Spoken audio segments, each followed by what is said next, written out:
Sir, Keralam രണ്ടര വർഷം മുമ്പ് അല്ലെങ്കിൽ അതിനു മുമ്പ് തന്നെ നമ്മൾ കേരളം സംസ്ഥാനം എന്ന നിലയിൽ നമ്മുടെ സംസ്ഥാനത്തിന് കിട്ടേണ്ട അവകാശങ്ങളെപ്പറ്റി നിരന്തരമായി പറഞ്ഞുകൊണ്ടിരിക്കുകയാണ്. ആ പറഞ്ഞുകൊണ്ടിരിക്കുമ്പോൾ അത്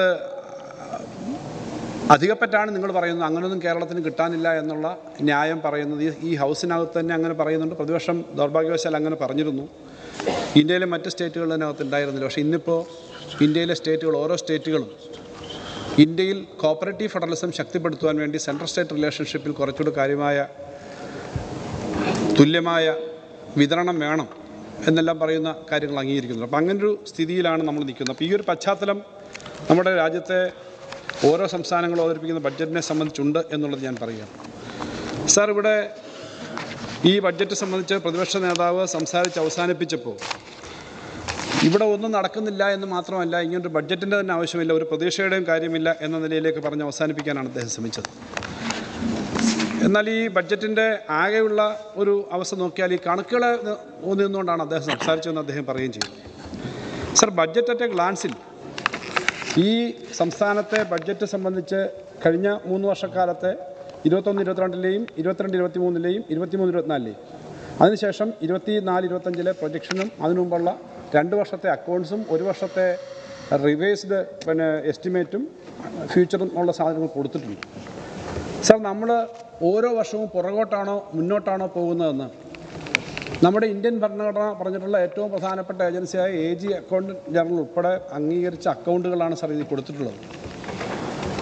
സാർ, നമ്മൾ 1,38,000 കോടിയാണ് സാർ 2021 മാർച്ചിൽ നമ്മുടെ കേരളം ആകെ ചെലവാക്കിയത്.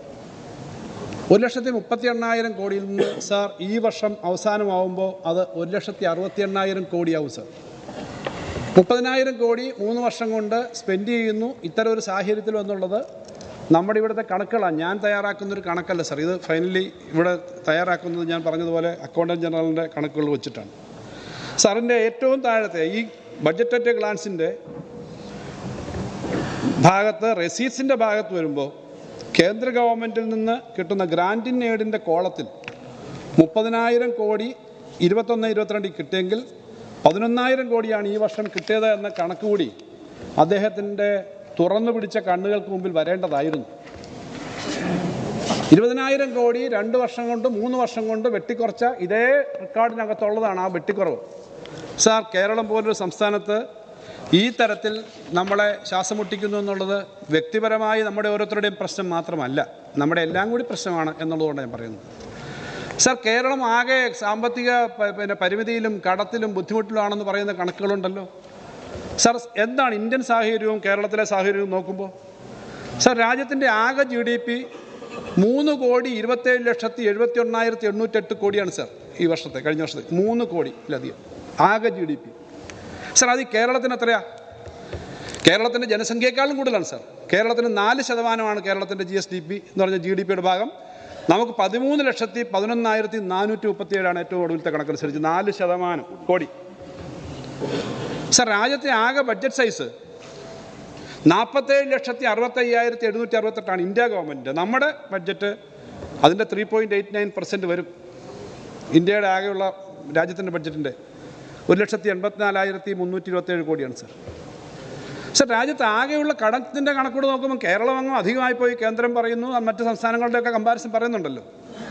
സാർ, ഇന്ത്യയുടെ ആകെ കടത്തിൻ്റെ കണക്കിനകത്ത് ഉള്ളതിനകത്ത് 2.4% സാർ നമ്മുടെ കടം. 2.4% ഇവിടെ പറഞ്ഞ കണക്ക് 4,47,000 സംതിങ് എന്നുള്ള കണക്ക്, അത്രയും കോടി എന്നുള്ള കണക്കാണ്. അപ്പം നമ്മുടെ ആകെയുള്ള നമ്മുടെ ആകെയുള്ള GDPയുടെ 4% നമ്മുടെ സൈസുണ്ട്. ആകെയുള്ള കേന്ദ്രത്തിൻ്റെ അവതരിപ്പിക്കുന്ന ബഡ്ജറ്റിൻ്റെ 3.89%, ഏകദേശം 3.94% നമുക്കുണ്ട്. പക്ഷേ ആകെയുള്ള കടത്തിൻ്റെ 2.4% ഉള്ളൂ. ഞാനിത് പറഞ്ഞത് നമ്മുടെ പൊസിഷൻ ഈ മോണിറ്ററി ടേംസിൽ നമ്മൾ പരിശോധിക്കുമ്പോൾ നല്ലൊരു നിലയിൽ തന്നെയാണ് എന്നുള്ളൊരു ആത്മവിശ്വാസം നമുക്ക് വേണമല്ലോ. പ്രതിപക്ഷമായാലും ഈ രാജ്യത്തെ കാര്യങ്ങൾ മുന്നോട്ട് കൊണ്ടുപോകണം, സംസ്ഥാനത്തെ കാര്യങ്ങൾ മുന്നോട്ട് കൊണ്ടുപോകണം എന്നുള്ള സ്പിരിറ്റിലാണല്ലോ പറയുന്നത്. അദ്ദേഹത്തിന് ഈ കമ്പാരിസൺ അദ്ദേഹത്തിൻ്റെ കയ്യിലുണ്ടാവുന്നത് സഹായകരമായിരിക്കും എന്നുള്ളതുകൊണ്ട് ഞാൻ പറഞ്ഞു എന്നേ ഉള്ളൂ. സാർ, ഇതുപോലെയുള്ള പല കണക്കുകളും കഴിഞ്ഞ ബഡ്ജറ്റ് വന്നു കഴിഞ്ഞപ്പോൾ സാർ, ടോട്ടൽ ഇന്ത്യൻ ബഡ്ജറ്റിൻ്റെ 25% പലിശയാണ്. സാർ, അത് കണക്കുകൾ പുറത്തു വന്നിട്ടുണ്ട്. ഞാൻ ആ കണക്കുകൾ വായിക്കേണ്ടത്. ഇന്ത്യയിലെ ആകെ ബഡ്ജറ്റ് 48 ലക്ഷം കോടിയാണ് സാർ ഒരു വർഷത്തെ ബഡ്ജറ്റ്, ഈ വർഷത്തെ അവരുടെ കടവും എല്ലാം കൂടി. ഈ 48 ലക്ഷം കോടിയിൽ 36%, 17 ലക്ഷം കോടിയും ബോറോയിങ് ആണ് കേന്ദ്ര ഗവൺമെൻറ്റിൻ്റെ. നല്ല ഫിനാൻഷ്യൽ സ്ട്രെങ്ത് ഉണ്ട് എന്ന് പറയുന്ന ഒരു സ്റ്റേറ്റിൻ്റെ.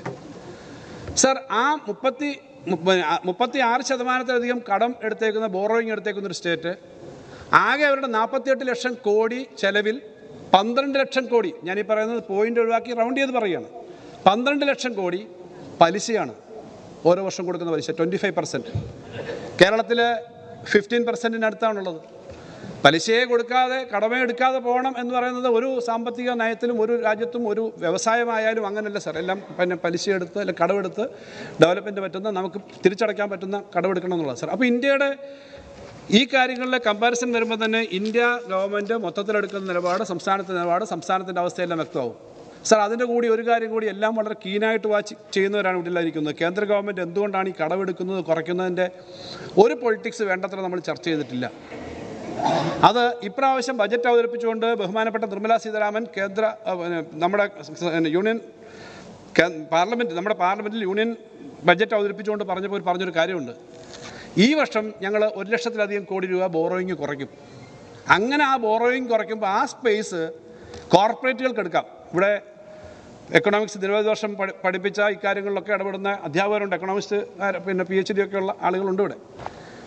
ഈ ആകെ നാഷണൽ ലെവലിലുള്ള ബോറോയിങ്, ഒരു രാജ്യത്തിൻ്റെ ക്രെഡിറ്റ് വർത്തിനെസ് എല്ലാം നോക്കുന്നതിന് ഇൻ്റർനാഷണൽ ഏജൻസീസ് നമ്മുടെ ആകെ രാജ്യത്തിൻ്റെ കടബാധ്യത നോക്കുന്നതിനകത്ത് 1 ലക്ഷം കോടി രൂപ കേന്ദ്ര ഗവൺമെൻറ്റിൻ്റെ കടം കുറച്ചാൽ, സംസ്ഥാനത്തിൻ്റെ കടം കുറച്ചാൽ സ്വകാര്യ മേഖലയ്ക്ക് കടമെടുക്കാമെന്നുള്ള കാര്യം കൂടി ഇപ്രാവശ്യം ഒരു ബജറ്റിൽ പറഞ്ഞിരുന്നു. ഞാൻ പറഞ്ഞത്, സംസ്ഥാനങ്ങൾ കടമെടുക്കുന്നതിന് അർഹമായ പരിധിയിലേക്ക് എത്തിക്കാതെ നിയന്ത്രിക്കുന്ന പ്രശ്നങ്ങൾ ഞാൻ ചൂണ്ടിക്കാണിച്ചെന്നുള്ളൂ സാർ. ഇത് ഇന്ത്യ ഗവൺമെൻറ്റിൻ്റെ ഫിനാൻഷ്യൽ ഹെൽത്തിനേക്കാളും മോശമല്ല. സാധാരണഗതി സംസ്ഥാനങ്ങൾ അല്പം കൂടി മോശമാകാവുന്നതാണ്, സംസ്ഥാനങ്ങൾക്കുള്ള പരിമിതി കാരണം. നമ്മളെല്ലാം എപ്പോഴും പറയുന്നത് പോലെ രാജ്യത്തിൻ്റെ ആകെയുള്ള വരുമാനത്തിൻ്റെ 63.64%ഓളം നികുതി, എല്ലാ വരുമാനവും കളക്ട് ചെയ്യുന്നത് കേന്ദ്രമാണ്. എന്നാൽ ആകെ ചെലവിൻ്റെ 64% ചെലവാക്കേണ്ടി വരുന്നത് സംസ്ഥാനങ്ങളാണ്. ഇത് കേരളം മാത്രമല്ല, ഇന്ത്യയിലെ ആകെ സംസ്ഥാനങ്ങൾ എന്നുള്ള കണക്കറിയാം. അപ്പം 2/3 ഭാഗം ചെലവാക്കേണ്ടത് സംസ്ഥാനങ്ങൾ, 1/3 ഭാഗമേ കേന്ദ്രം ചെലവാക്കുന്നുള്ളൂ.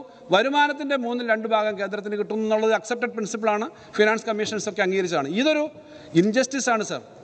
ഈ ഒരു ഇൻജസ്റ്റിസൊക്കെ നിൽക്കുമ്പോഴാണ് നമ്മൾ ഇതിനകത്ത്, ഈ പരിമിതിക്കകത്ത് നിന്ന് ഓരോ ഘട്ടത്തിലും കൂടുതൽ നമ്മുടെ അധികാരവും അവകാശവും പോകുന്നൊരു ഘട്ടത്തിൽ നിന്നുകൊണ്ട് നമ്മൾ പ്രവർത്തിക്കുമ്പോൾ തന്നെ നമുക്ക് കുറേ മുന്നേറ്റം ഉണ്ടാക്കാൻ പറ്റുന്നത്. ഇനിയും കൂടുതൽ മുന്നേറ്റം ഉണ്ടാക്കണമെന്നാണല്ലോ നമ്മളെല്ലാം കൂടുതൽ ആഗ്രഹിക്കുന്നത്. അതുകൊണ്ടാണല്ലോ കൂടുതൽ നന്നായി എന്തൊക്കെ കാര്യങ്ങൾ ചെയ്യാമെന്ന് ആലോചിക്കുന്നത് സാർ. ഈ ഒരു പശ്ചാത്തലത്തിൽ നിന്നുകൊണ്ട് നമ്മുടെ ആകെയുള്ള സാമ്പത്തിക സ്ഥിതിയെ സംബന്ധിച്ച് കൂടുതൽ വിഷയങ്ങൾ പറഞ്ഞില്ലേ പോലും അറിയാമല്ലോ, നമുക്കെല്ലാം അറിയാം എന്താണ് ഓരോ മേഖലയിലും ഇന്ത്യ നമ്മുടെ കേരളത്തിൽ ഉണ്ടാക്കിയിട്ടുള്ള നേട്ടം, ഇന്ത്യയുടെ അവസ്ഥ എന്താണ് സാർ. നമ്മുടെ സാമ്പത്തിക അവലോകന റിപ്പോർട്ട് കഴിഞ്ഞ വർഷത്തെ ഉൽപ്പാദന വളർച്ചയെപ്പറ്റി വളരെ കൃത്യമായി പറഞ്ഞിട്ടുണ്ട്. 6.6%. പ്രതിശീർഷ വരുമാനം റിയൽ ടൈംസിൽ കോൺസ്റ്റൻറ്റ് പ്രൈസിൽ 1,74,214 രൂപയായി ആളോഹരി വരുമാനം കൂടി. കഴിഞ്ഞ വർഷത്തേക്കാളും നല്ല വർധനയുണ്ട്.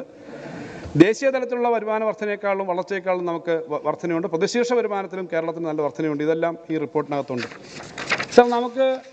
നമ്മൾ ഇത്രയും മോശമായി പെരുമാറുന്നൊരു സംസ്ഥാനമാണ് എന്ന് നമ്മൾ തന്നെ പറഞ്ഞ് മോശപ്പെടുത്തരുതെന്ന് എപ്പോഴും ഞാൻ ഇവിടെ അഭ്യർത്ഥിക്കാറുണ്ട്. കാരണം നമ്മളിവിടെ പറയുന്ന കാര്യം തന്നെ റിപ്പോർട്ട് ചെയ്ത് പോകുമല്ലോ. കേരളം അത്ര മോശമാണ് സാർ. ഇന്ത്യയിൽ നീതി ആയോഗിൻ്റെ മൾട്ടി ഡയമെൻഷണൽ പോവർട്ടി ഇൻഡെക്സിനകത്ത് ഏറ്റവും ദാരിദ്ര്യം കുറഞ്ഞ സംസ്ഥാനം കേരളമാണ്. അപ്പോൾ ഇനി കുറച്ചാൾ ഇങ്ങനെ പറയുമ്പോൾ പ്രതിപക്ഷം മൊത്തം പറയുന്നത് കേരളം ദാരിദ്ര്യമാണല്ലോ എന്ന് പറയുമ്പോൾ ഇനിയിപ്പോൾ അവരൊന്നുകൂടെ പരിശോധിച്ചാലും മാറ്റമൊന്നും വരില്ല.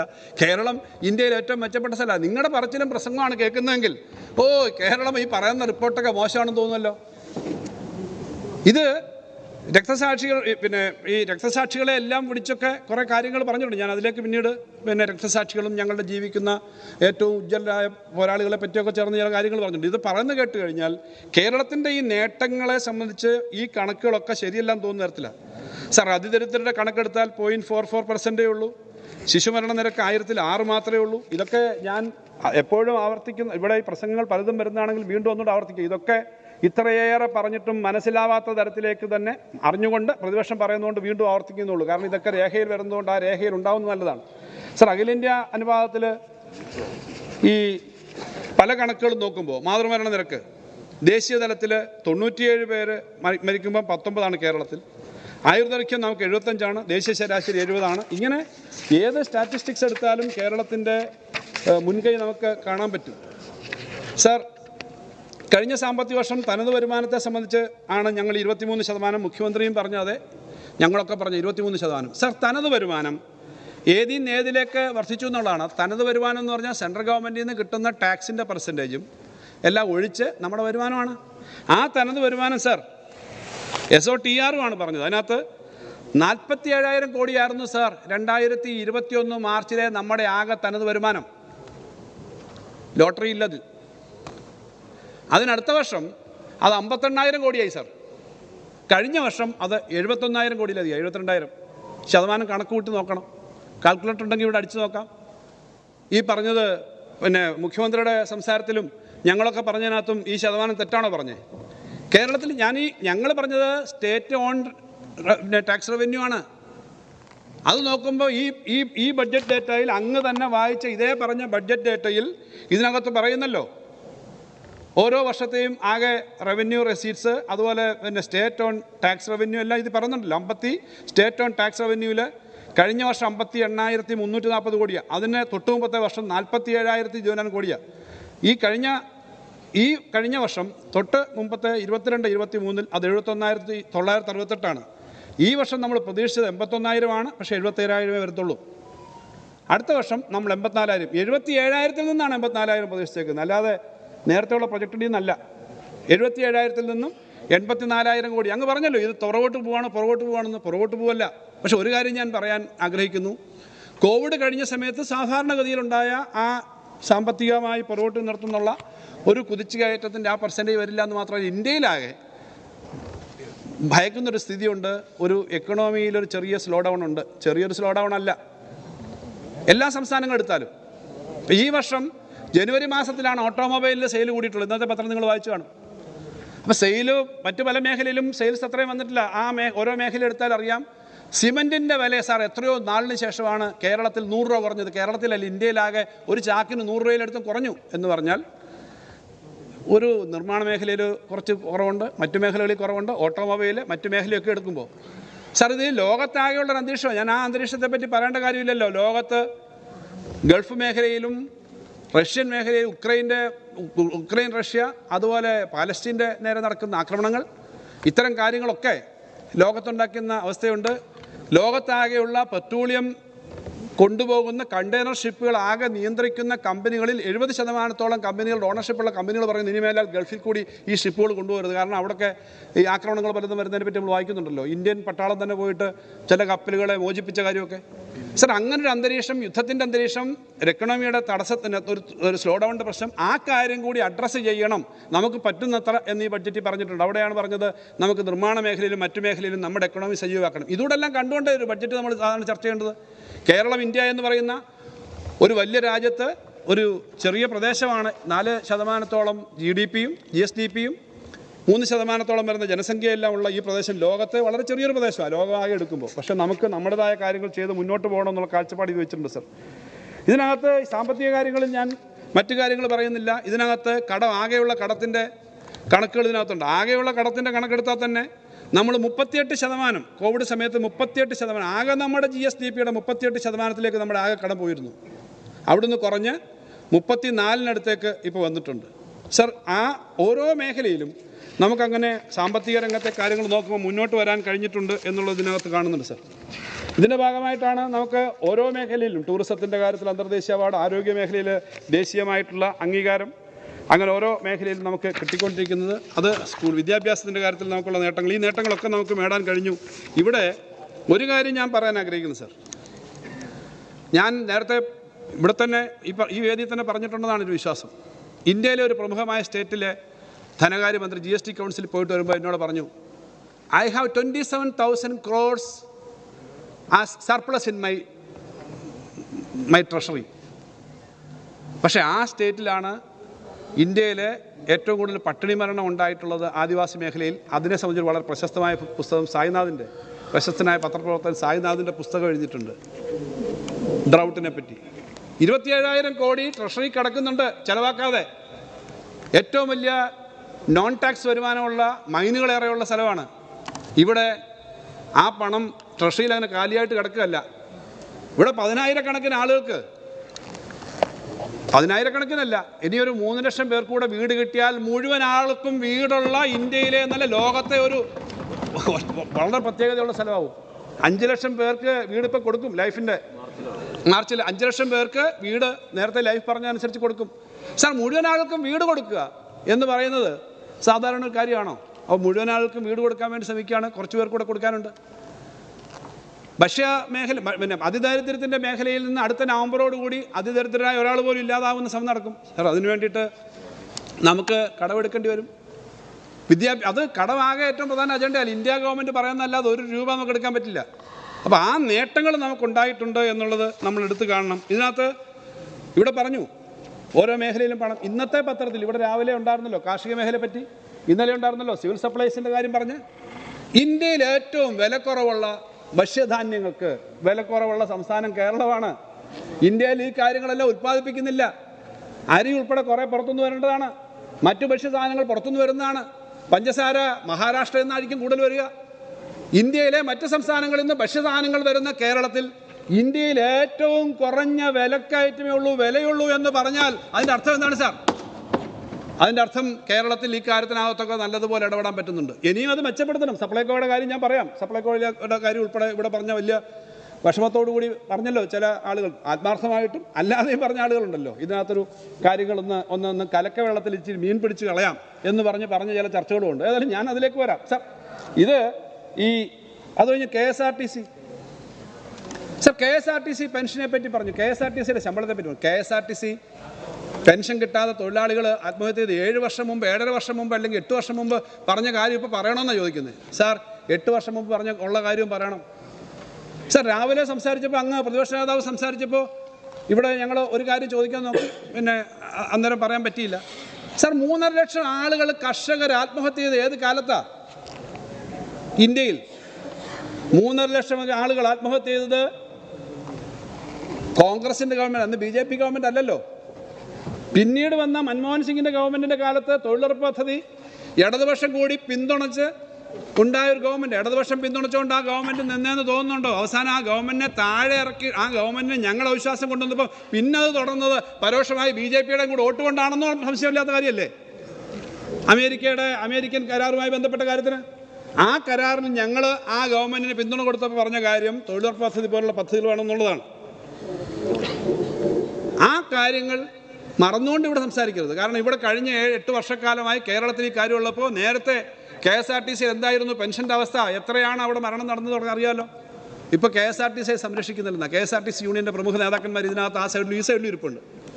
സർ, KSRTCയിൽ ഇപ്പോഴത്തെ അവസ്ഥ, KSRTC എന്താണ് ഗവൺമെൻറ് ചെയ്യുന്നത്? സാർ, ഉമ്മൻചാണ്ടി ഗവൺമെൻറ് 5 വർഷക്കാലം 4,948 കോടിയാണ് സാർ കൊടുത്തത്. ആയിക്കോട്ടെ 4,948 കോടിയാണ് കൊടുത്തത് സാർ. ഒന്നാം പിണറായി സർക്കാർ കൊടുത്തത് 5,002 കോടിയാണ് സാർ.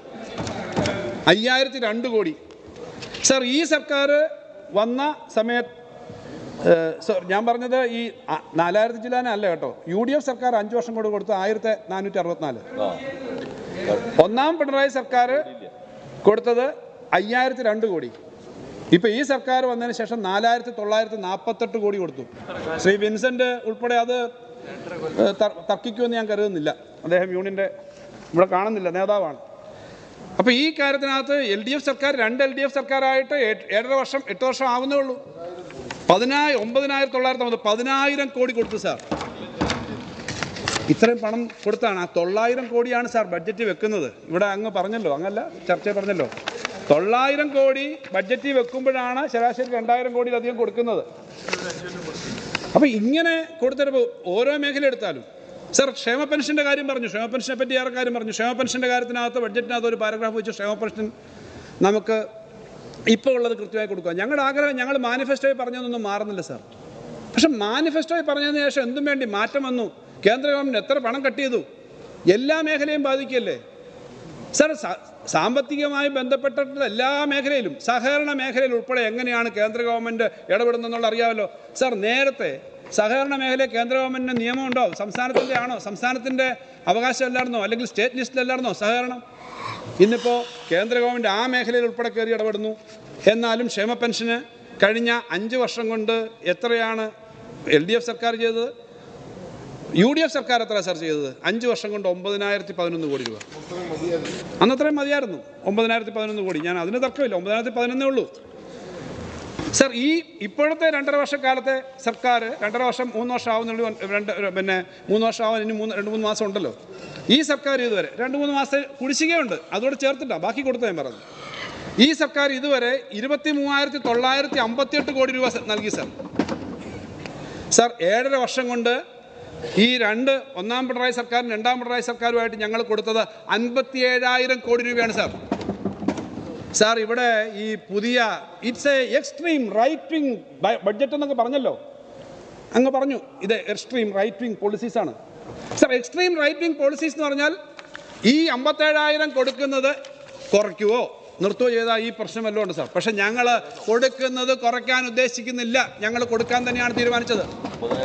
ഇപ്പോൾ പിന്നെ വളരെ വളരെ ഓപ്പണായിട്ടാണല്ലോ പറഞ്ഞത്, ബഡ്ജറ്റിനകത്ത് ഞങ്ങൾക്ക് 3-4 മാസത്തെ കുടിശ്ശികയുണ്ട്. പറയാതല്ലോ, രഹസ്യമായിട്ട് എവിടെയും ഈ ഒളിച്ചു വെച്ചില്ലല്ലോ. ഞങ്ങൾ ഈ പണം കൊടുക്കും സാർ. ഈ പണം കൊടുക്കാനുള്ള ശ്രമത്തിൻ്റെ ഭാഗമായിട്ട് തന്നെയാണല്ലോ നമ്മളിപ്പോൾ ഈ സമരങ്ങളും ഈ പ്രക്ഷോഭവും ഈ കാര്യങ്ങളും വരുമാനം വർദ്ധിപ്പിക്കാനെല്ലാം നടക്കുന്നത്. 2,500 രൂപ കൊടുക്കണമെന്നാണ് ഞങ്ങളുടെ ആഗ്രഹം.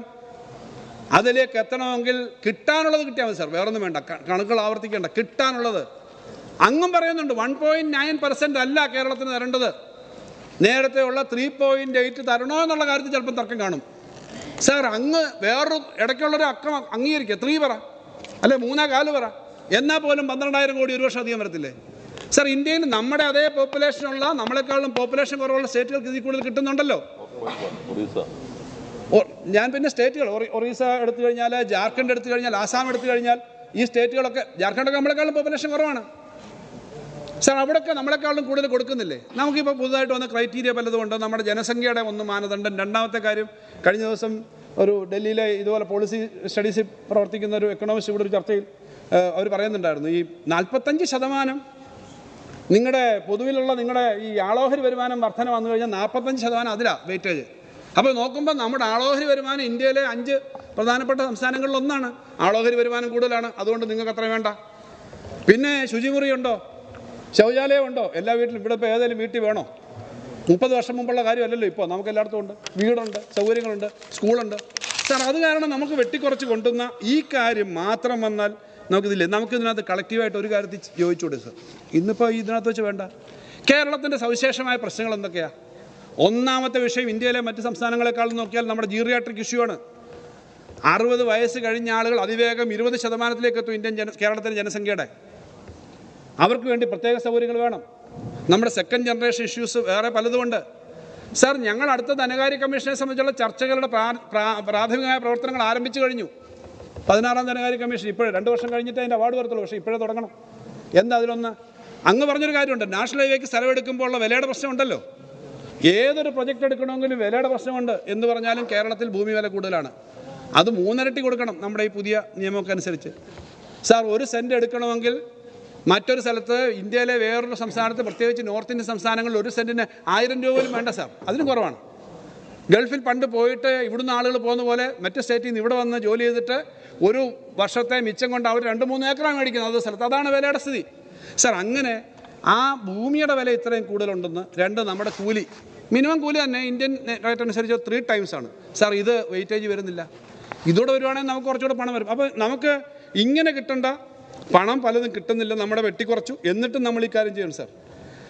അപ്പോൾ ഇപ്പോഴത്തെ സ്ഥിതിയിൽ ഞാൻ പറഞ്ഞു, പെൻഷൻ്റെ കാര്യത്തിനകത്ത് ഞാൻ അസന്നിഗ്ധമായി പറയാം, പെൻഷൻ കൂട്ടി ഒരു പ്രഖ്യാപനം നടത്താൻ ഇവിടെ ഉദ്ദേശിക്കുന്നില്ല. എന്തുകൊണ്ടാണെന്ന് വെച്ചാൽ ഇത് കൃത്യമായി കൊടുക്കുക എന്നുള്ളത് തന്നെ ഒന്നാമത്തെ കാര്യം സാർ. ഈ ഒരു സ്ഥിതി മെച്ചപ്പെട്ടാൽ യാതൊരു വിഷയമില്ല, ഇടയ്ക്ക് ബഡ്ജറ്റ് എടുത്ത് വെക്കേണ്ട കാര്യമില്ല, അസംബ്ലി കൂടേണ്ട കാര്യമില്ലല്ലോ. സാധാരണ അത് അഡ്മിനിസ്ട്രേറ്റീവ് തീരുമാനമായിട്ട് തന്നെ ഇടയ്ക്ക് കൂട്ടാം. പക്ഷേ ആദ്യം ഞങ്ങളുടെ ഏറ്റവും പ്രധാനപ്പെട്ട ഉത്തരവാദിത്വം ഈ പെൻഷൻ കൊടുക്കുക. 62 ലക്ഷത്തോളം പേർക്ക് ഈ പെൻഷൻ കൊടുക്കുക എന്നുള്ളതാണ്. ആ പെൻഷൻ കൊടുക്കുന്നതിന് ഇപ്പോൾ മാനേജ് ചെയ്യുന്നതിനുള്ള പ്രശ്നമാണ് നമ്മൾ നോക്കുന്നത്. ഞങ്ങൾ ആഗ്രഹിക്കുന്നത് നാളെയൊക്കെ വളരെ പോസിറ്റീവാണ്, മനസ്സുകൊണ്ട് നമ്മളെല്ലാം പോസിറ്റീവ് ആവണം. നാളത്തെയൊക്കെ ചർച്ചയുടെ ഭാഗമായി കേരളത്തിന് കുറേ കൂടി നേട്ടം വരുമെന്ന് ഉള്ള പ്രതീക്ഷയാണ് സാർ.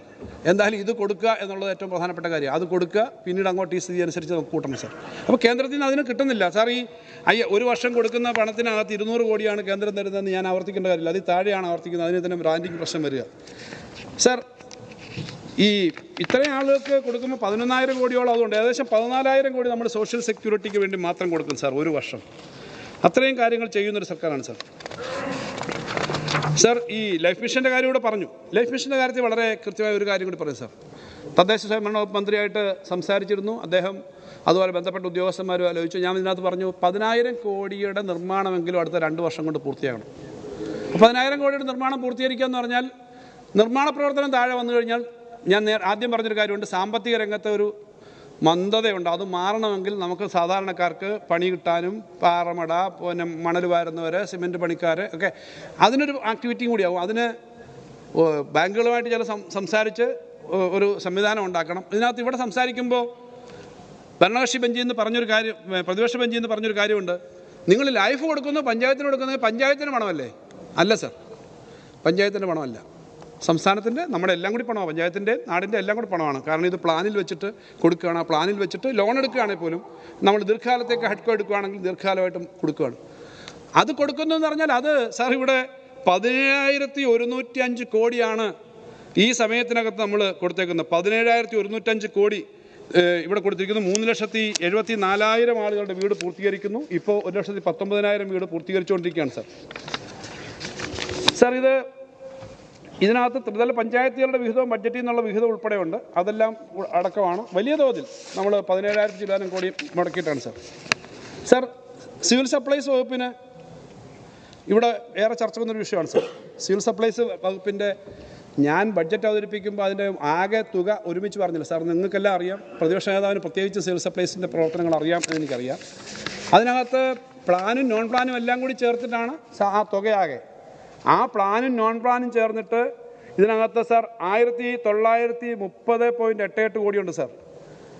1,930.88 കോടി ഇപ്പോൾ വെച്ചേക്കുന്ന വിവിധ പദ്ധതിയിലാണ്. അതിനകത്ത് കഴിഞ്ഞ പ്രാവശ്യം ഉണ്ടായിരുന്ന ഒരു ഹെഡിനകത്ത് കുറച്ച് പണം കുറച്ച് മതി. കാരണം അതിനകത്ത് ഈ പ്രയോറിറ്റി ഹൗസ് ഹോൾഡ് എന്ന ഈ അങ്ങനെയുള്ള ഗുണഭോക്താക്കൾക്ക് റേറ്റ് നമ്മൾ അടയ്ക്കേണ്ട റേറ്റ് കുറവ് വന്നിട്ടുണ്ട് കേന്ദ്രത്തിൻ്റെ ആ പദ്ധതിയിൽ. അപ്പോൾ അതിൻ്റെ പണം നേരത്തെ ഒരു മാസം 52 കോടി ഉണ്ടായിരുന്നത് 27.63 കോടിയായിട്ട് ഇപ്പോൾ കൊടുത്താൽ മതി. അതിൻ്റെ ഒരു വ്യത്യാസമുണ്ട്.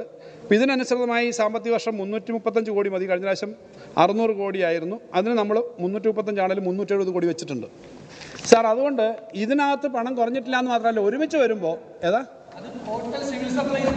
അല്ല, ഞാൻ പറഞ്ഞു ടോട്ടൽ സിവിൽ സപ്ലൈസും വിലക്കയറ്റം കൂടെ ചേർത്താണ്. അതുകൊണ്ട് ഈ വർഷം ഞാനിവിടെ പറയുന്നു 2,000 കോടി, ഇപ്പോൾ 1,930 2,000 കോടി ആ ഇനത്തിൽ ബാക്കിയും കൂടി വെച്ച് 2,000 കോടി തന്നെ ഈ ഭക്ഷ്യ വിതരണ മേഖലയിലേക്ക് മാറ്റിവെക്കും സാർ.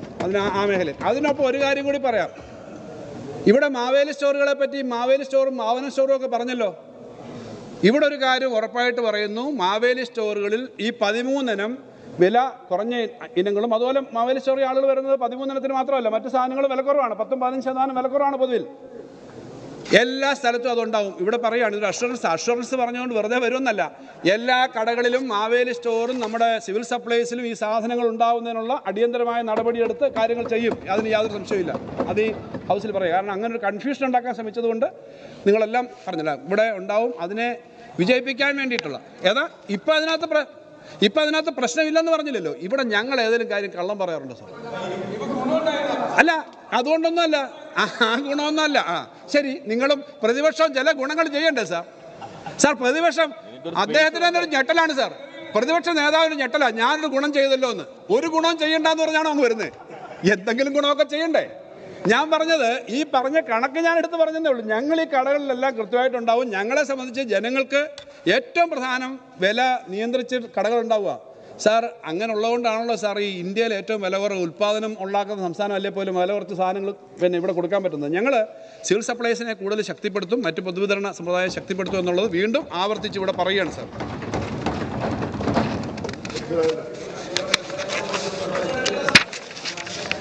സാർ, നെല്ലിൻ്റെ കാര്യത്തിനകത്ത് ഈ ബഡ്ജറ്റിൽ ചർച്ച ചെയ്തുകൊണ്ട് പറയുകയാണ്, നെല്ലിൻ്റെ കാര്യത്തിനകത്ത് നെല്ലിന് ഞങ്ങൾ സിസ്റ്റം ഒന്നും മാറ്റാൻ ആഗ്രഹിക്കുന്നില്ല. പക്ഷേ ഇന്ത്യയിലുള്ള സിസ്റ്റം പാലക്കാട് മെമ്പർ ഉൾപ്പെടെ അറിയേണ്ടതാണ്. ഇന്ത്യയിൽ എല്ലാ സംസ്ഥാനങ്ങളിലും എങ്ങനെയാണ് നെല്ല്? ഞങ്ങൾ സിവിൽ സപ്ലൈസ് മന്ത്രി ഞങ്ങൾ പഞ്ചാബിലെയൊക്കെ അനുഭവം ഞങ്ങൾ ഡിസ്കസ് ചെയ്തിട്ടുണ്ട്, പോയിട്ടുണ്ട്. കുറച്ചൊക്കെ ഞങ്ങൾക്കും കാർഷിക മേഖല കർഷക സംഘത്തിൻ്റെ ഒരു പ്രവർത്തനമാണ് എന്നുള്ളതുകൊണ്ട് എനിക്കും അറിയുന്നത്. അവിടെയൊക്കെ എങ്ങനെയാണ് നെല്ല്? നിങ്ങൾ നെല്ലും ഗോതമ്പും കൊയ്ത് കഴിഞ്ഞാൽ ഉണക്കിക്കൊണ്ട് ഗോഡൗണിൽ കൊടുക്കണം. ഗോഡൗണില്ല പലയിടത്തും. അവിടെ ഗോഡൗൺ ആ മണ്ടിയിൽ എത്തിക്കാൻ പറ്റാത്തതുകൊണ്ട് ഗോഡൗൺ ഇല്ലാത്തതാണ് സമരം അവിടെ പലരും. ഇപ്പോഴും ഇന്നലെയൊക്കെ കർഷക സമരം നടക്കുക സാർ. അവിടെ കൊണ്ടു കൊടുത്താൽ ഈ വില 6 മാസം കഴിഞ്ഞേ കൊടുക്കും. കേരളത്തിൽ എങ്ങനെയാണ്? കേരളത്തിൽ നെല്ല് നമ്മൾ കൂടുതൽ കൃഷി ചെയ്യണമെന്നുള്ള താല്പര്യം വരാൻ വേണ്ടിയിട്ടാണ്. അല്ല, അതിനാണ് കേരളത്തിൽ ചെയ്യുന്നത്. അല്ലല്ല, അവിടുത്തെ പോലെ ആവാനല്ല. എന്നാലും ഈ കാര്യം മനസ്സിലാക്കണം, കാര്യം മനസ്സിലാക്കണം ഇതിനെപ്പറ്റി.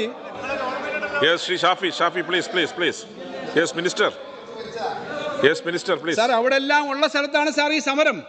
സാർ, അവിടെ എല്ലാം ഉള്ള സ്ഥലത്താണ് സാർ. ബീഹാറിൽ 11 രൂപ പോലും 1 കിലോ നെല്ലിന് കിട്ടാത്ത തരത്തിലാണ്. ഒരു കളക്ഷൻ ഇല്ല. മണ്ടികളിൽ പഞ്ചാബിലും ഇല്ല, സംസാരിച്ചു കഴിഞ്ഞോട്ടെ. ഞാൻ പ്രതിപക്ഷ നേതാവ് എന്തെങ്കിലും പറയുകയാണെങ്കിൽ എനിക്കാവുന്ന ഇന്ന് തീരുമാനിച്ചിട്ടുള്ളൂ. കാരണം അല്ലെങ്കിൽ ഈ പ്രസംഗിച്ച് തീർക്കാൻ പറ്റത്തില്ല. എന്നോട് സ്പീക്കർ പ്രത്യേകം പറഞ്ഞിട്ടുണ്ട് സമയത്ത് തീർക്കണം. അതുകൊണ്ടാണ്. അത് കഴിഞ്ഞാണ് അവസാനം ഞാൻ എനിക്ക് വേറെ അല്ല സാർ. ഈ കാര്യത്തിനകത്ത് ഈ മറ്റ് സ്റ്റേറ്റുകളിൽ ഈ വില കിട്ടുന്നില്ല സാർ. അതുകൊണ്ട് മനസ്സിലാക്കണം. ബീഹാറിലില്ല, ഹരിയാനയിലും പഞ്ചാബിലും ഒക്കെയാണ് താരതമ്യേന വില കിട്ടുന്നത്. മറ്റു പല സ്ഥലങ്ങളിൽ ഈ വില കിട്ടുന്നില്ല. അതുകൊണ്ടാണ് ഈ കർഷകരുടെ വലിയ സമരം സാർ. അത് മണ്ഡി സമ്പ്രദായം നിർത്താനും കൂടി BJP ഗവൺമെൻറ് തീരുമാനിച്ചതിനെ തുടർന്നിട്ടാണ് ഇപ്പോൾ വലിയ സമരം വന്നത് സാർ. അവിടെ കിട്ടുന്നതിനേക്കാളും നമ്മൾ ഈ വലിയ വില കൊടുക്കുന്നത്, നമുക്കൊരു ഉയർന്ന വില കൊടുക്കുക, കർഷകർക്ക് കൂടുതൽ വില കൊടുക്കുക എന്നുള്ളത് നമുക്ക് സന്തോഷമുള്ള കാര്യമാണ്. പക്ഷേ ഉയർന്ന വില മറ്റ് സ്റ്റേറ്റുകളെക്കാളെല്ലാം ഉയർന്ന വില കൊടുക്കുന്നുണ്ട്. ഈ സ്ഥിതിയിൽ നമ്മൾ കൊടുക്കുന്നു. അവിടെ 6 മാസം താമസം വരുന്ന പ്രശ്നമാണ് സാർ. ഈ 6 മാസത്തെ താമസം വരുന്നു എന്നുള്ള കാര്യം ഞാനിവിടെ പറഞ്ഞല്ലോ. ഞാനത് അല്ലെങ്കിൽ ഇത് മൊത്തം ഇത് കഴിഞ്ഞാൽ കേൾക്കാം. 6 മാസത്തെ താമസം വരുന്നതിന് പകരം നമ്മളെന്താ സാർ ചെയ്യുന്നത്? കർഷകരുടെ അടുത്തേക്ക് നാട്ടിലേക്ക് എത്തണം സാർ. കേരളത്തിൽ നമ്മൾ ചെയ്യുന്നത് ഈ പണം അഡ്വാൻസ് ആയിട്ട് സപ്ലൈകോ ബാങ്ക് വഴി എടുത്തു കൊടുക്കും സാർ. 2500 കോടി രൂപ നമ്മൾ ഗ്യാരണ്ടിയിൽ കടമെടുത്തേക്കാണ് അല്ലേ? 2500 കോടി രൂപ നമ്മൾ ഗ്യാരണ്ടിയിൽ ഇത്തരം കാര്യങ്ങൾ കടമെടുത്തിരിക്കുകയാണ്. ഈ കടമെടുത്ത് നമ്മൾ അഡ്വാൻസ് ആയിട്ട് കർഷകർക്ക് കൊടുക്കും. എന്നിട്ട് അവിടുന്ന് പണം കിട്ടുമ്പോൾ തിരിച്ചു മേടിക്കും സാർ. എത്ര കിട്ടാനുണ്ടെന്ന് അറിയാം? ഇപ്പോൾ ഇന്നലെ പറഞ്ഞല്ലോ 1000 ചില്ലാനം കോടി സാർ. 1000 ചില്ലാനം കോടി രൂപ കിട്ടാൻ വേണ്ടി 6 മാസക്കാലം കഴിയും ശരാശരി കിട്ടാൻ. അതിൻ്റെ പലിശ നമ്മൾ കൊടുക്കും. അങ്ങനെയല്ല, കൃഷിക്കാരുടെ മേളിലല്ലതും സാർ. ഈ പാവപ്പെട്ട ആളുകളുടെ മുന്നിൽ അവരെ തെറ്റിദ്ധരിപ്പിക്കരുത്. നിങ്ങളിങ്ങനെയാണ് ക്രെഡിറ്റ് റേഷ്യോ, പിന്നെ ഇത് ക്രിസിൽ റേറ്റിംഗ്, ഇതെല്ലാം പറഞ്ഞ് കേരളത്തിലേ ഉള്ളൂ ഈ സമ്പ്രദായം എന്ന് ഞാൻ ആവർത്തിച്ച് പറയണ്ടേ? അല്ല, ഇവിടെ ഞാൻ പറഞ്ഞത് ഈ പാടി റെസിറ്റ് ഷീറ്റ് എന്ന് പറയുന്നത് കൊണ്ടുവച്ചിട്ടാണ്. ഇത് നേരത്തെ ഉള്ളതാണ്. ഞാൻ പറഞ്ഞത് UDF ഇത് ചെയ്തിട്ടുണ്ട്, ഇല്ലെന്നല്ല ഞാൻ പറയുന്നത്.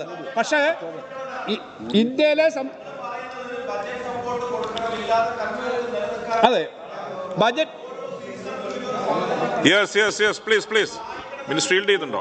ഇല്ല അത് കേട്ടു, അദ്ദേഹം പറഞ്ഞത് കേട്ടു. ഞാൻ ഈൽഡ് ചെയ്തില്ലെങ്കിൽ അദ്ദേഹം പറഞ്ഞു. ഏതായാലും കർഷകർക്ക് budget support sir. Budget support അല്ലാതെ വേറെ കേന്ദ്രത്തിന്റെ സപ്പോർട്ടല്ല സാർ. ഈ പറയുന്ന അധികം പൈസ 1000 കോടിയിലധികം ഓരോ വർഷം കൊടുക്കുന്ന ബജറ്റ് സപ്പോർട്ടാണ്. അത് റിവോൾവ് ചെയ്ത് കൊടുക്കുന്നത് കേന്ദ്രം. സംസ്ഥാന ബോണസ് സാർ, എന്തിനാണ് നമ്മളത് 6.37 എന്തിന് കേരളത്തിൽ കുറക്കുന്നു സാർ? കേന്ദ്രം കൂട്ടിയതിനനുസരിച്ച് നമുക്കത് കൂടുതൽ നമ്മുടെ കർഷകർക്ക് കിട്ടേണ്ടതല്ലേ? നമ്മൾ എന്തിനാണ് സംസ്ഥാനത്തിന്റെ വീതം? ബഹുമാനപ്പെട്ട മിനിസ്റ്റർ, ഇനി സപ്ലിമെന്റ് ഡിമാൻഡ് ഉണ്ട്. അതുകൊണ്ട് ഒന്ന് പരമാവധി ചെയറുമായി സഹകരിക്കണം. അദ്ദേഹം ബഹളം വെച്ചതുകൊണ്ട് പിന്നെ എനിക്ക് അത് ചെയർ നോക്കിക്കോളാം. അത് ചെയർ നോക്കിക്കോളാം. നിങ്ങൾ ആ ഭാഗത്തേക്ക് നോക്കണ്ട, ചെയർ നോക്കിക്കോളാം. ചെയറിനെ നോക്കി സംസാരിക്കാം സാർ. ഏതായാലും അദ്ദേഹത്തിന് ഇപ്പൊ ഈ നെല്ലിന്റെയും കൃഷിയുടെ കാര്യം അവിടെ പറയാൻ പറ്റില്ല. ഞങ്ങൾ പറയുന്നു 1000 കോടി രൂപ അവിടെ നിന്ന് കിട്ടാനുണ്ട്. കേരളം പോലെ സ്റ്റേറ്റിന് 1000 കോടി രൂപ ഒരുമിച്ചെടുത്ത് കൊടുക്കാൻ പറ്റുന്നില്ല. കാരണം ട്രഷറി തന്നെ പണമില്ലാത്ത തരത്തിലേക്ക് നമുക്ക് ഒരിടത്തുനിന്ന് പണം എടുക്കാൻ പറ്റുന്നില്ല നിലയിലേക്ക് അങ്ങനെ കൊടുക്കാൻ പറ്റുന്ന ഒരു സ്ഥിതിയല്ല. പക്ഷേ നമ്മൾ ഇന്ത്യയിൽ ഏറ്റവും അധികം വില കൊടുക്കുന്ന സംസ്ഥാനമാണ്. ഇന്ത്യയിൽ ഏറ്റവും അധികം വില കൊടുക്കുന്ന സംസ്ഥാനമാണ് എന്നുള്ളതാണ് ഏറ്റവും പ്രധാനപ്പെട്ട കാര്യം. 6 മാസക്കാലം വന്നാലും ഞങ്ങളാണ് അതിൻ്റെ പലിശ കൊടുക്കുന്നത്. സർക്കാർ ബഡ്ജറ്റ് സപ്പോർട്ട് കൊണ്ടാണ്. ബഡ്ജറ്റിൽ വെച്ചേക്കുന്ന പണത്തിൻ്റെ കൂടാതെ കഴിഞ്ഞ വർഷം അങ്ങേ വർഷമൊക്കെ 10-250 കോടി വീതം എക്സ്ട്രാ വീണ്ടും വെക്കുന്നുണ്ട്. ഇപ്പോഴും വെക്കും സാർ. ഇപ്പോഴും നെൽകർഷകരുടെ കാര്യത്തിനകത്ത് KSRTC വെച്ചേക്കുന്നത് 900 ആണെങ്കിൽ അധികം കൊടുക്കേണ്ടി വന്നതുപോലെ ഇവിടെയും നെൽകർഷകർക്ക് വെച്ചേക്കുന്ന ബഡ്ജറ്റ് സപ്പോർട്ട് കഴിഞ്ഞ് ബാക്കി പണം എപ്പോഴും നമ്മൾ അതിന് പ്രത്യേക SDG, ഇന്ന് ഇത് കഴിഞ്ഞാൽ അവതരിപ്പിക്കാൻ പോകുന്ന SDG ആണ്. ആ ഉപധനാഭ്യർത്ഥന അങ്ങനെ കൊടുക്കുന്നതാണ്. ഇനിയും കൊടുക്കും സാർ. അതിനകത്ത് തർക്കം വേണ്ട. നെൽകൃഷിക്കാരുടെ കാര്യത്തിൽ 1000 കോടി അവിടുന്ന് കിട്ടാൻ എന്തായാലും പാർലമെൻറ്റൊക്കെ പിരിഞ്ഞു. എന്നാലും ആ 18 പേര് അതിനെങ്കിലും ഒരു സമരം ചെയ്യാമെന്ന് പറ. ആ 18 പേരെ കൊണ്ട് അവിടെ നിന്ന് പറയിപ്പിക്കും. ഇവിടെ നന്നായി പറഞ്ഞു, പാർലമെൻറ്റ് ഇലക്ഷൻ്റെ കാര്യം പറഞ്ഞു. അവിടെ അത് കിട്ടാൻ വേണ്ടി അടിയന്തരമായിട്ട് പൈസ കിട്ടാൻ വേണ്ടി ഒന്ന് പറയുന്നത് നന്നാവും എന്നുള്ള എനിക്ക് പറയാനുള്ളത് സാർ. ഇത് മാത്രമല്ല സാർ, ഇവിടെ പറയുമ്പോൾ അവിടെ പിരിഞ്ഞെങ്കിലും MP മാരാണല്ലോ. MP മാരായതുകൊണ്ട് പോയിട്ട് വേണമെങ്കിൽ നമ്മൾ പോയിരുന്നപ്പോൾ അവിടെ പറ്റിയില്ല, പുറത്തുനിന്നിരിക്കാമല്ലോ. സാർ ഇനിയിപ്പോൾ സർക്കാർ ഏറ്റവും കൂടുതൽ PSC നിയമനം ആവർത്തനമാണ് എങ്കിലും പറയാതിരിക്കാൻ വയ്യ സാർ. അങ്ങും നേരത്തെ യുവജന സംഘടനയുടെ ഒക്കെ പ്രവർത്തകനായിരുന്നു സാർ. ഇന്ത്യയിൽ ഏറ്റവും കൂടുതൽ PSC വഴി നിയമനം നടത്തുന്ന ഇവിടെ സാർ. കഴിഞ്ഞ ദിവസം ഒരു വാർത്ത വന്നു, 66,000 ചില്ലാനം പ്രമുഖമായൊരു പത്രത്തിലാണ് 60,000-ലധികം PSC അപ്പോയിൻമെൻറ്റ് കഴിഞ്ഞ ഒരു വർഷക്കാലം നടത്തിയതിൽ 42% കേരളത്തിലാണ് സാർ. കേരളത്തിൽ അവർക്ക് കേരളത്തിലെ PSC വഴി appointment നടക്കുന്നുള്ളൂ.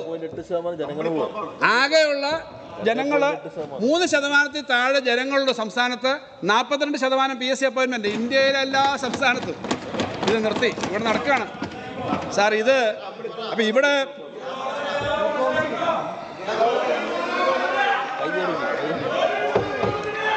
Shri Xavier please sir. Shri Shafi sir ഇവിടെ ഇവര് ഷാഫി ബഹുമാനപ്പെട്ട പ്രതിപക്ഷ നേതാവ് സംസാരിക്കുമ്പം പിൻ ഡ്രോപ്പ് സൈലന്റ് ആയിരുന്നു. അപ്പോൾ അത് ശരിയല്ല. ബഹുമാനപ്പെട്ട പ്രതിപക്ഷ നേതാവ് സംസാരിക്കുമ്പം പിൻ ഡ്രോപ്പ് സൈലന്റ് ആയിരുന്നു. എന്തിനാ? പ്ലീസ്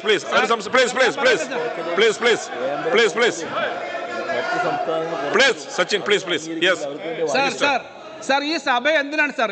ഇവിടെ നമ്മളിരിക്കുന്ന ഈ 140 പേര് സംസാരിക്കാൻ വേണ്ടിയല്ല സാർ. ഇത് വാസ്തവത്തിൽ കേരളത്തിലെ ജനങ്ങളോടും കേരളത്തിലെ കാര്യങ്ങൾ താല്പര്യമുള്ള ഇന്ത്യയിലെ ജനങ്ങളോടും പറയാനാണ് സാർ.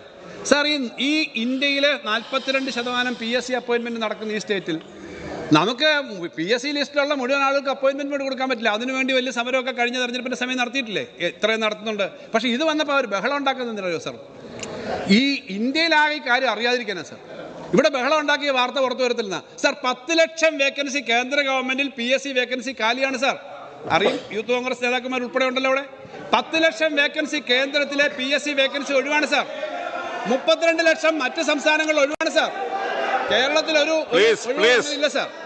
അപ്പം അങ്ങനെ PSC വഴി ഇത്ര അപ്പോയിൻമെന്റ് നടക്കുന്നുണ്ട്, കേന്ദ്ര ഗവൺമെന്റ് ഉൾപ്പെടെ നടത്തുന്നത് ഇതാണ് സാർ. അങ്ങനെയാണ് നമ്മുടെ കേരളത്തിൽ ഈ കാര്യങ്ങൾ നടക്കുന്നത് സാർ. ഇവിടെ പറഞ്ഞല്ലോ ഈ സൺറൈസ് എന്താണ്, പിന്നെ സൂര്യഗ്രഹണം എന്താണ്, സൺസെറ്റ് എന്താണൊക്കെയുള്ള ചർച്ച നടന്നു സാർ. ഇവിടെ കേരളത്തിൽ ഇപ്പോൾ വന്ന വ്യവസായങ്ങളെ പറ്റി കഴിഞ്ഞ ദിവസം വ്യവസായ വകുപ്പ് മന്ത്രി വളരെ വിശദമായി മറുപടി പറയുന്നതിന് നമ്മളൊക്കെ കേട്ടതാണ്. ഏതൊക്കെ മേഖലയെ പുതുതായിട്ട് വരുന്നു സാർ? പുതിയ ജനറേഷൻ എംപ്ലോയ്മെൻറ്റുകൾ എത്ര വരുന്നു?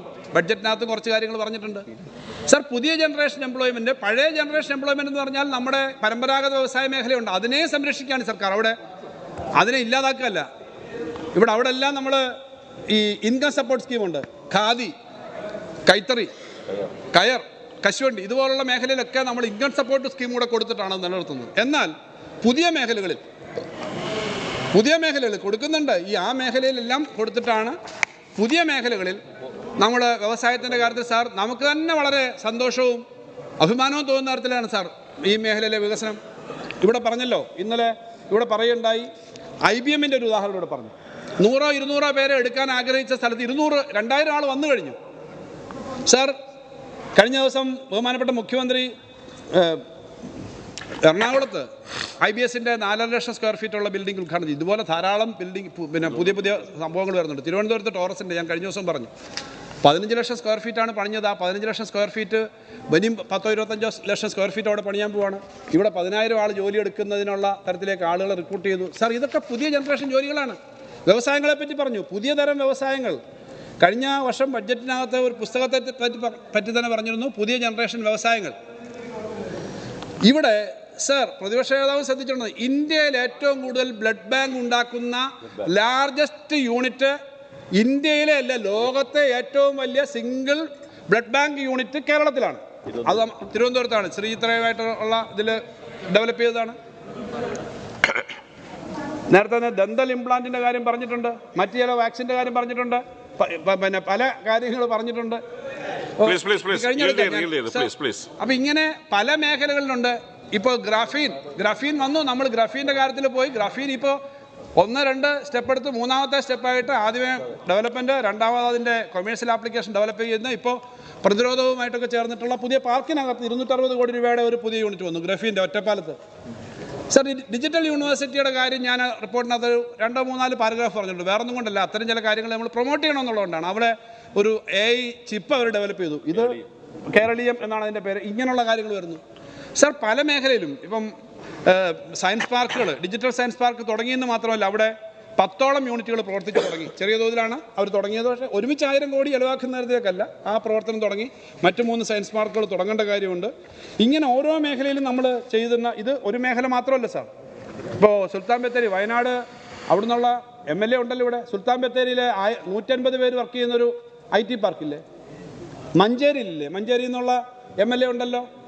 പെരിന്തൽമണ്ണയിൽ നിന്ന് ആരംഭിച്ച് ഇപ്പോൾ അവർ ബാംഗ്ലൂരിലേക്ക്. പെരിന്തൽമണ്ണയിൽ ഓപ്പൺ എന്ന് പറയുന്ന സ്ഥാപനം കേരളത്തിലെ ഇൻ്റർവെൽ പിന്നെ ഫിൻടെക് അവർ ആദ്യത്തെ യൂണിക്കോണാണ് കേരളത്തിലെ.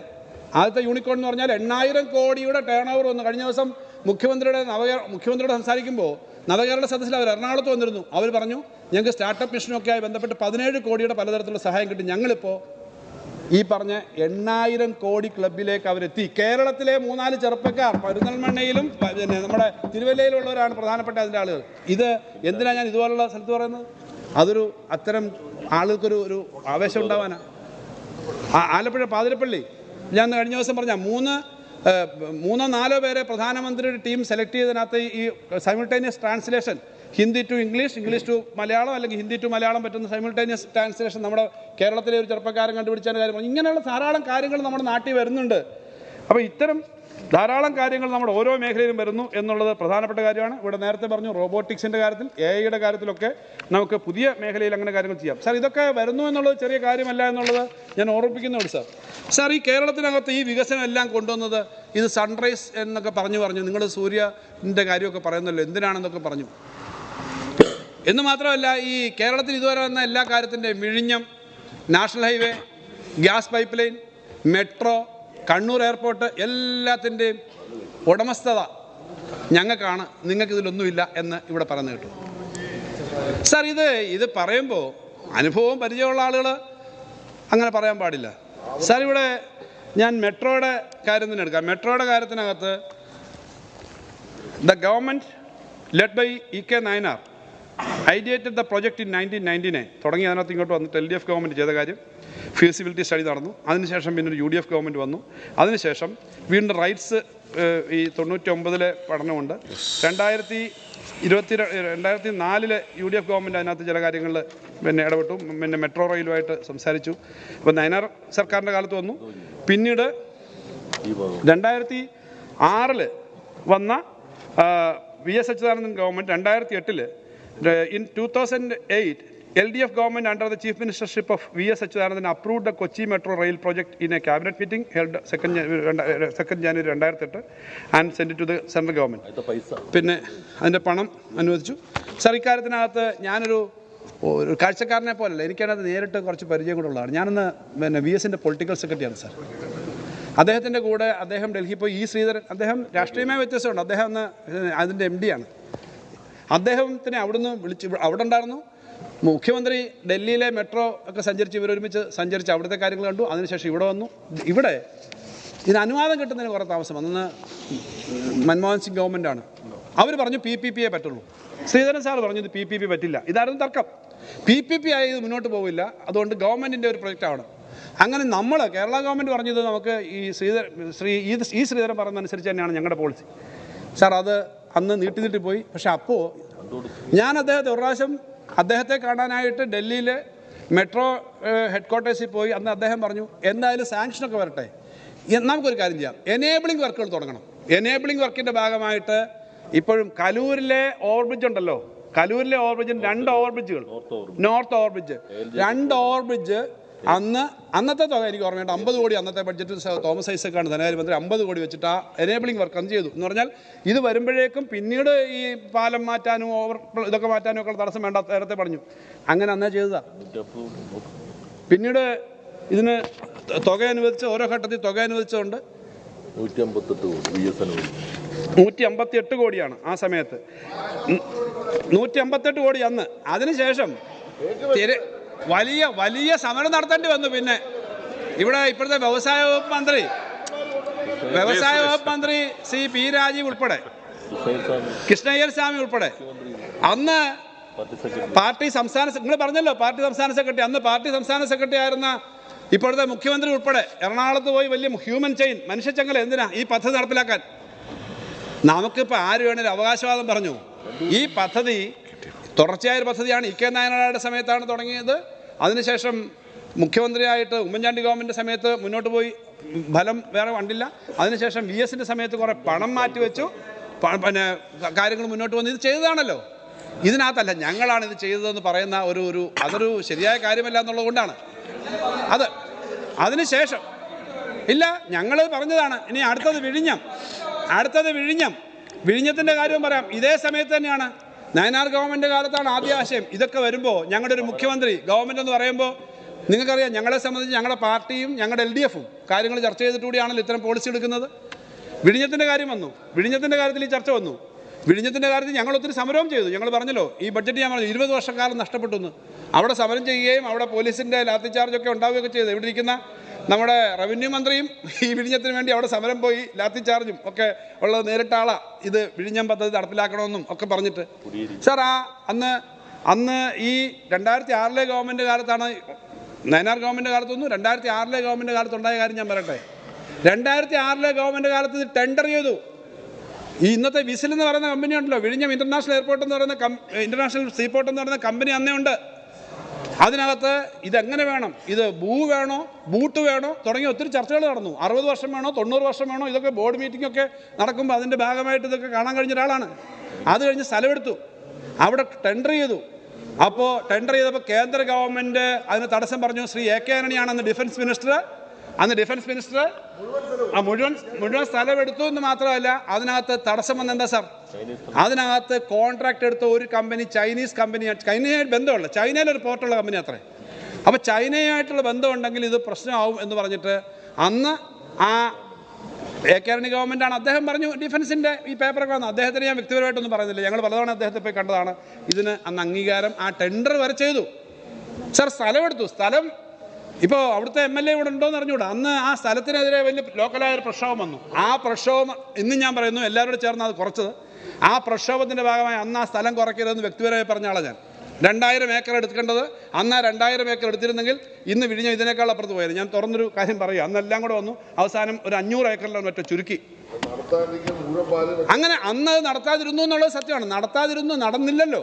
അന്ന് ഈ കമ്പനി ഉണ്ടാക്കി ഇത്രയും കാര്യങ്ങളെല്ലാം ചെയ്ത് അന്ന് ടെൻഡർ ചെയ്ത് ഈ കാര്യം വന്നായിരുന്നു എവിടെയായിരുന്നു. എന്നിട്ട് ഇപ്പം പറയാം, ഇവിടെ പറയുന്ന എല്ലാ കാര്യങ്ങളും കൊണ്ടുവന്നത് മൊത്തം ഞങ്ങളാണ്. നിങ്ങളെന്ത് ചെയ്തു? ഞങ്ങളൊന്നും പറഞ്ഞില്ല സാർ. ഇത് പ്രവർത്തനം തുടങ്ങിയത് ഇവിടെ നമ്മുടെ മുഖ്യമന്ത്രി അവിടെ ചുമതലയായിട്ട് അവിടെ തുടങ്ങിയതും ഇപ്പോൾ വന്നതും. സാർ ഒരു കാര്യം കൂടി, ഒരു കാവ്യനീതി പോലില്ലയോ, ആദ്യം ഉദ്ഘാടനം ചെയ്ത് അവിടെ വന്ന ഏറ്റവും വലിയ കപ്പലുകൾ ചൈനീസ് കപ്പലുകൾ തന്നെയായിരുന്നു. ഇതെല്ലാം പറഞ്ഞ് ഇവർ നീട്ടിയല്ലോ 10-15 വർഷം. ഏറ്റവും വലിയ 3.5 ലക്ഷം ടണ്ണ് ഉള്ള കേവുഭാരമുള്ള വലിയ കപ്പലുകൾ വരുമ്പോൾ അവിടുന്ന് കണ്ടെയ്നർ ഇറക്കാനുള്ള വലിയ ഷിപ്പ്, മദർ വെസൽ വരുന്നതിന് വേണ്ടിയിട്ടുള്ള ആദ്യം വന്ന ഷിപ്പ് ചൈനീസ് ഷിപ്പാണ്. അവർ കൊമേഴ്സ്യലി വർക്ക് ചെയ്യുന്ന, ചൈന ആയതുകൊണ്ട് കമ്മ്യൂണിസ്റ്റുകാർ ഭരിക്കുന്നതുകൊണ്ട് പ്രത്യേകത, അത് കൊമേഴ്സ്യലി ഓപ്പറേറ്റ് ചെയ്യുന്ന ഒരു കമ്പനിയാണ്. അതൊന്നും അല്ലേ പറഞ്ഞത്. ഞാൻ പറഞ്ഞത് അത് വന്നത് അങ്ങനെയാണല്ലോ. അത് ഉദ്ഘാടനം ചെയ്തു, ഇപ്പോൾ കംപ്ലീറ്റ് ചെയ്യുന്നു. ഇപ്പോൾ പണത്തിൻ്റെ കാര്യത്തിൽ വലിയ ബുദ്ധിമുട്ടുണ്ട് സെൻറ്റർ തരുന്നത്. ഇപ്പോൾ ഇത് കഴിഞ്ഞിട്ട് ഞാൻ പറഞ്ഞോളാം. അല്ല, എന്നോട് ചെയർ പറഞ്ഞു ഞാൻ ഇപ്പോൾ വഴങ്ങുന്നില്ല അവസരം. ഇനിയൊരു ബില്ലൂടുണ്ട്, അതുകൊണ്ടാണ് സാർ. ആ തുറമുഖം ഇപ്പോൾ വരുന്നു. ആ തുറമുഖം വരുന്നതിനെ പറ്റി ഞങ്ങൾ പറയുന്നതിനകത്ത് കൂടുതൽ അത് ഉപയോഗിക്കാമെന്ന് പറഞ്ഞാൽ തെറ്റുണ്ടോ സാർ? അതിൽ നാഷണൽ ഹൈവേ മുഴുവൻ നിങ്ങളാണ് കൊണ്ടുവന്നതെന്ന് പറഞ്ഞില്ലല്ലോ സാർ. 1,30,000 കോടിയോളം രൂപ നാഷണൽ ഹൈവേക്ക് ഇപ്പോൾ ചിലവായി വർക്ക് ചെയ്തുകൊണ്ടിരിക്കുക.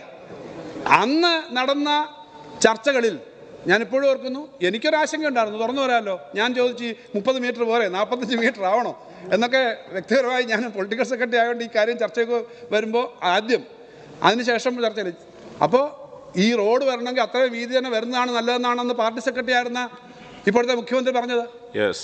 ഉമ്മൻചാണ്ടി ഗവൺമെൻറ്റിൻ്റെ കാലത്ത് ഉമ്മൻചാണ്ടി ഗവൺമെൻറ് ഈ പ്രതിഷേധം വരുമെന്ന് പറഞ്ഞ് പുറകോട്ട് പോയതല്ലാതെ നമ്മുടെ സപ്പോർട്ടില്ലാതെ വന്നില്ല. അവസാനം ഇപ്പോൾ അത് നടക്കുന്നല്ലോ. സർവകക്ഷി യോഗത്തിൽ ഓപ്പണായിട്ട് പറഞ്ഞു CPM ഇക്കാര്യത്തിനകത്ത് അല്ലെ ഇടതുപക്ഷത്തിനകത്ത് പോയത് ഇത് ഇങ്ങനെ എടുക്കണം. CPMൻ്റെ അഭിപ്രായം പറഞ്ഞതാണ്. ഇന്നിപ്പോൾ ആ വികസനമായ കേരളത്തിലാകെ നടക്കുന്നു. അതാണല്ലോ ഏറ്റവും പ്രധാനപ്പെട്ട കാര്യം. അങ്ങ് കാസർഗോഡ് മുതൽ തിരുവനന്തപുരം വരെ ഞങ്ങൾ നവകേരള സദസ്സിന് പോയപ്പോൾ വണ്ടി നിർത്തി വഴിയിലിറങ്ങിയത് വലിയ വാർത്തയായല്ലോ. വണ്ടി ബ്രേക്ക് ഡൗൺ ആയെന്ന് പറഞ്ഞ് TV കാരൊക്കെ കൊടുത്തെങ്കിലും ബ്രേക്ക് ഡൗൺ ആയതല്ല, ഞങ്ങളിറങ്ങി ഇതൊന്ന് കാണാൻ വേണ്ടിയിട്ട് അവിടെ ഇറങ്ങിയതാണ്. ആ റോഡ് പിന്നെ 6 വരി പാതയാവുന്ന ആ സ്ഥലം സാർ. ആ NH വന്നത് ഈ പ്രവർത്തനത്തിൻ്റെ ഭാഗമല്ലേ. ഗ്യാസ് പൈപ്പ് ലൈൻ BJPയുടെ സംസ്ഥാന പ്രസിഡന്റ് അന്നൊരു ഇത് ഇട്ട് കഴിഞ്ഞാൽ ഞാൻ അംഗീകരിക്കാം കേരളത്തിൻ്റെ മുഖ്യമന്ത്രി ഇത് നടക്കുകയാണെങ്കിൽ. ഗഡ്കരി പറഞ്ഞു ഇത് ഇത്രയും നന്നായിട്ട് നമുക്ക് നടത്താൻ പറ്റി. പ്രധാനമന്ത്രി അംഗീകരിച്ച് പറഞ്ഞു. കാരണം പ്രധാനമന്ത്രി ഈ കേരളത്തിൽ ഇത് നടക്കത്തില്ല എന്ന് പറഞ്ഞ സമയത്ത് ഇത്രയും ചെയ്തു എന്നുള്ളത് പറഞ്ഞാണല്ലോ. ആ പൈപ്പ് ലൈനിൻ്റെ കാര്യത്തിൽ, ഗ്യാസ് പൈപ്പ് ലൈനിൻ്റെ കാര്യത്തിൽ, ഈ കാര്യം ഓരോന്നും. ഇപ്പൊ കോഴിക്കോട്ട് എയർപോർട്ടിനൊക്കെയുള്ള എല്ലാ സാധനവും ഭൂമി എടുത്താരാ? അവിടുത്തെ MLA ആണല്ലോ. അല്ലെ, ഭൂമി ഇപ്പോഴെടുത്തതാരാ? സാർ ഇതുപോലുള്ള കാര്യങ്ങൾ വികസന കാര്യത്തിൽ, പോർട്ടിന്റെ കാര്യത്തിൽ, സാർ അതിനു മുമ്പ് വല്ലാർപാടം കണ്ടെയ്നർ കുറച്ച് നാളായല്ലോ. വല്ലാർപാടത്ത് അവിടുത്തെ റെയിൽവേ ലൈൻ എല്ലാം വന്നെന്നാ. അവിടെ അന്നാരായിരുന്നു? ആ പോർട്ട് ട്രസ്റ്റിന്റെ ചെയർമാനായിരുന്നു. അദ്ദേഹം ചെയ്ത കാര്യം ഉൾപ്പെടെ ഞാൻ പറയാം. രാമേന്ദ്രൻ, പഴയ ആസാമിലെ പിന്നെ DGP ആയിരുന്ന ഞാൻ പറഞ്ഞത് ഇത്തരം കാര്യങ്ങളിലെല്ലാം ഞങ്ങൾക്ക് ഈ കാര്യത്തിൽ വാട്ടർ മെട്രോയുടെ മൊത്തം പ്ലാൻ അവിടെ നിന്ന് ഉണ്ടാക്കിയതാണെന്ന് പറഞ്ഞു. ഇങ്ങനെയുള്ള കാര്യങ്ങൾ പറഞ്ഞു പോകുമ്പോൾ ഈ ചെയ്യുന്ന കാര്യങ്ങൾ ചെയ്തു എന്നുള്ളത് അംഗീകരിക്കണം. അതുകൊണ്ട് ഈ കാര്യങ്ങളാകുമായിരുന്നു. ഇപ്പോൾ മലയോര ഹൈവേയും തീരദേശ ഹൈവേയും ലൈഫ് സയൻസ് പാർക്കും, സാർ ധാരാളം കാര്യങ്ങൾ അത് വന്നുകൊണ്ടിരിക്കുകയാണ്. ഞങ്ങളതിനകത്ത് പ്രതിപക്ഷത്തിൻ്റെ അന്നിരുന്ന ഗവൺമെൻറ്റിൻ്റെ ഒന്നും പങ്ക് ഞങ്ങൾ കുറച്ച് കാണുന്നില്ലല്ലോ. അന്ന് ഗവൺമെൻറ് ഇത് തുടർച്ചയല്ലേ. ആ ഗവൺമെൻറ് ചെയ്യുമ്പോൾ പിണറായി വിജയൻ എന്ന് പറയുന്ന കേരളത്തിലെ CPMന്റെ സംസ്ഥാന സെക്രട്ടറി അവിടെ വന്നിട്ട് ഉമ്മൻചാണ്ടി മുഖ്യമന്ത്രി ആയതുകൊണ്ട് 30 മീറ്ററേ എടുക്കാവുള്ളൂ, 45 മീറ്റർ വേണ്ടെന്നല്ല പറഞ്ഞത്. നിങ്ങൾക്കൊറ്റ പ്രശ്നമുള്ളൂ. പിണറായി വിജയൻ എന്ന് പറയുന്ന മുഖ്യമന്ത്രിയാണ് ഭരിക്കുന്നത്, ഞങ്ങൾ പ്രതിപക്ഷം ആയതുകൊണ്ട് ഇതൊന്നും നടത്തണ്ടെന്ന് നിങ്ങൾ പറയുന്നു. ഇതേ ഉള്ളൂ വ്യത്യാസം. അപ്പുറം തമ്മിലുള്ള വ്യത്യാസം അതേ ഉള്ളൂ വ്യത്യാസം. ഞങ്ങളെ കാര്യത്തിനകത്തൊക്കെ ഒറ്റ കോൺസ്റ്റൻ്റായ സ്റ്റാൻഡ് എടുത്തിട്ടുള്ളൂ ഈ കാര്യത്തിൽ ഡെവലപ്മെൻറ്റ്. ഞങ്ങളല്ലാതെ ഈ കാര്യത്തിനകത്ത് ഒരു നല്ല പോസിറ്റീവായ സ്റ്റാൻഡ് ഒന്നും ഇല്ല.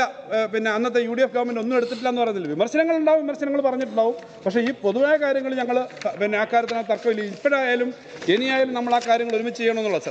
സാർ ഇങ്ങനെ കാര്യങ്ങൾ ചെയ്ത് മുന്നോട്ട് പോകുന്ന ഒരു സർക്കാർ. ഞങ്ങൾ ഇപ്പോഴത്തെ സ്ഥിതിയിൽ എന്താ ഈ കാര്യത്തിനകത്ത് ഞാനിപ്പോൾ ഓരോ മേഖലയിലും നൽകാൻ ഉദ്ദേശിക്കുന്നു, പണത്തിൻ്റെ എല്ലാം പറഞ്ഞു. സാർ ഇപ്പോഴത്തെ സാഹചര്യത്തിൽ കേരളം മുന്നോട്ട് പോകുക എന്നുള്ളത് വളരെ പ്രധാനമാണ് സാർ. ചെറിയൊരു കാര്യമല്ല. വളരെ വളരെ വ്യത്യസ്തമായൊരു കാലഘട്ടത്തിലാണ് നമ്മൾ നിൽക്കുന്നത് സാർ. വളരെ വ്യത്യസ്തമായൊരു കാലഘട്ടം എന്ന് പറഞ്ഞാൽ ഇങ്ങനൊരു സാഹചര്യം കേരളത്തിലുണ്ടായിട്ടില്ല സാർ. സംസ്ഥാനത്തിൻ്റെ അവകാശങ്ങളെ സംബന്ധിച്ച് ചുരുക്കി കേരളത്തിൻ്റെ അനുഭവം വെച്ച് അവർ പറയാം. എന്തുകൊണ്ട് സംസ്ഥാനത്തിന് കിട്ടേണ്ട ടാക്സ് കിട്ടണം? എന്തുകൊണ്ട് സംസ്ഥാനത്തിൻ്റെ ഫിനാൻഷ്യൽ പവേഴ്സ് സപ്പോർട്ട് ചെയ്യണം? സാർ കേരളം ഉണ്ടാകുന്നതിന് മുമ്പ് കേരളം തിരുവിതാംകൂറും കൊച്ചിയും മലബാറുമായിരുന്നു. സാമൂതിരി ഭരിച്ചിരുന്ന മലബാർ സാമൂതിരി ഭരിക്കുന്നതിന് മുമ്പ്, സാമൂതിരിക്ക് ശേഷമാണ് കൊളോണിയൽ ശക്തികൾ 1800 അത് ബ്രിട്ടീഷുകാരുടെ കീഴിലായത്.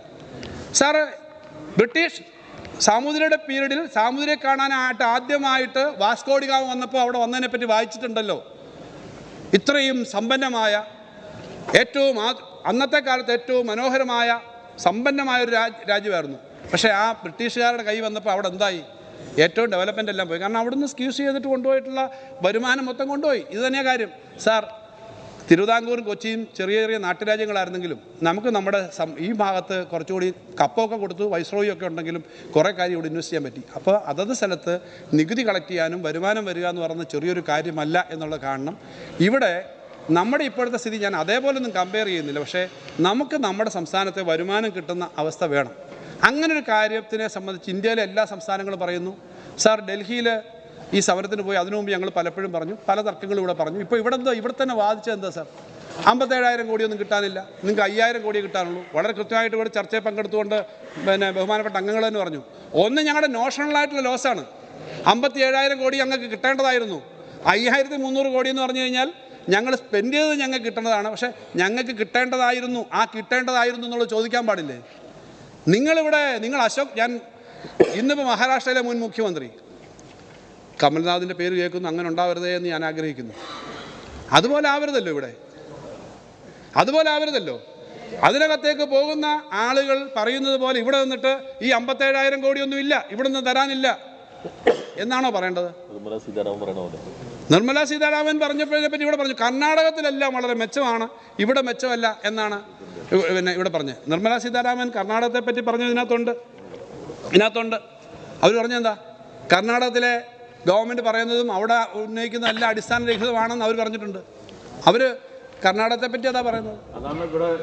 ഇവർ പറഞ്ഞത് കർണാടകത്തെ പറ്റി നിർമ്മലാ സീതാരാമൻ കേന്ദ്രമന്ത്രി പറയുന്നത് അവിടെ എല്ലാം ശരിയാണെന്നാണ്. പക്ഷേ അവരവിടത്തെ പറ്റി പറഞ്ഞതാ. സാർ അവിടുന്ന് ഡൽഹിയിലേക്ക് സമരത്തിന് പോയി.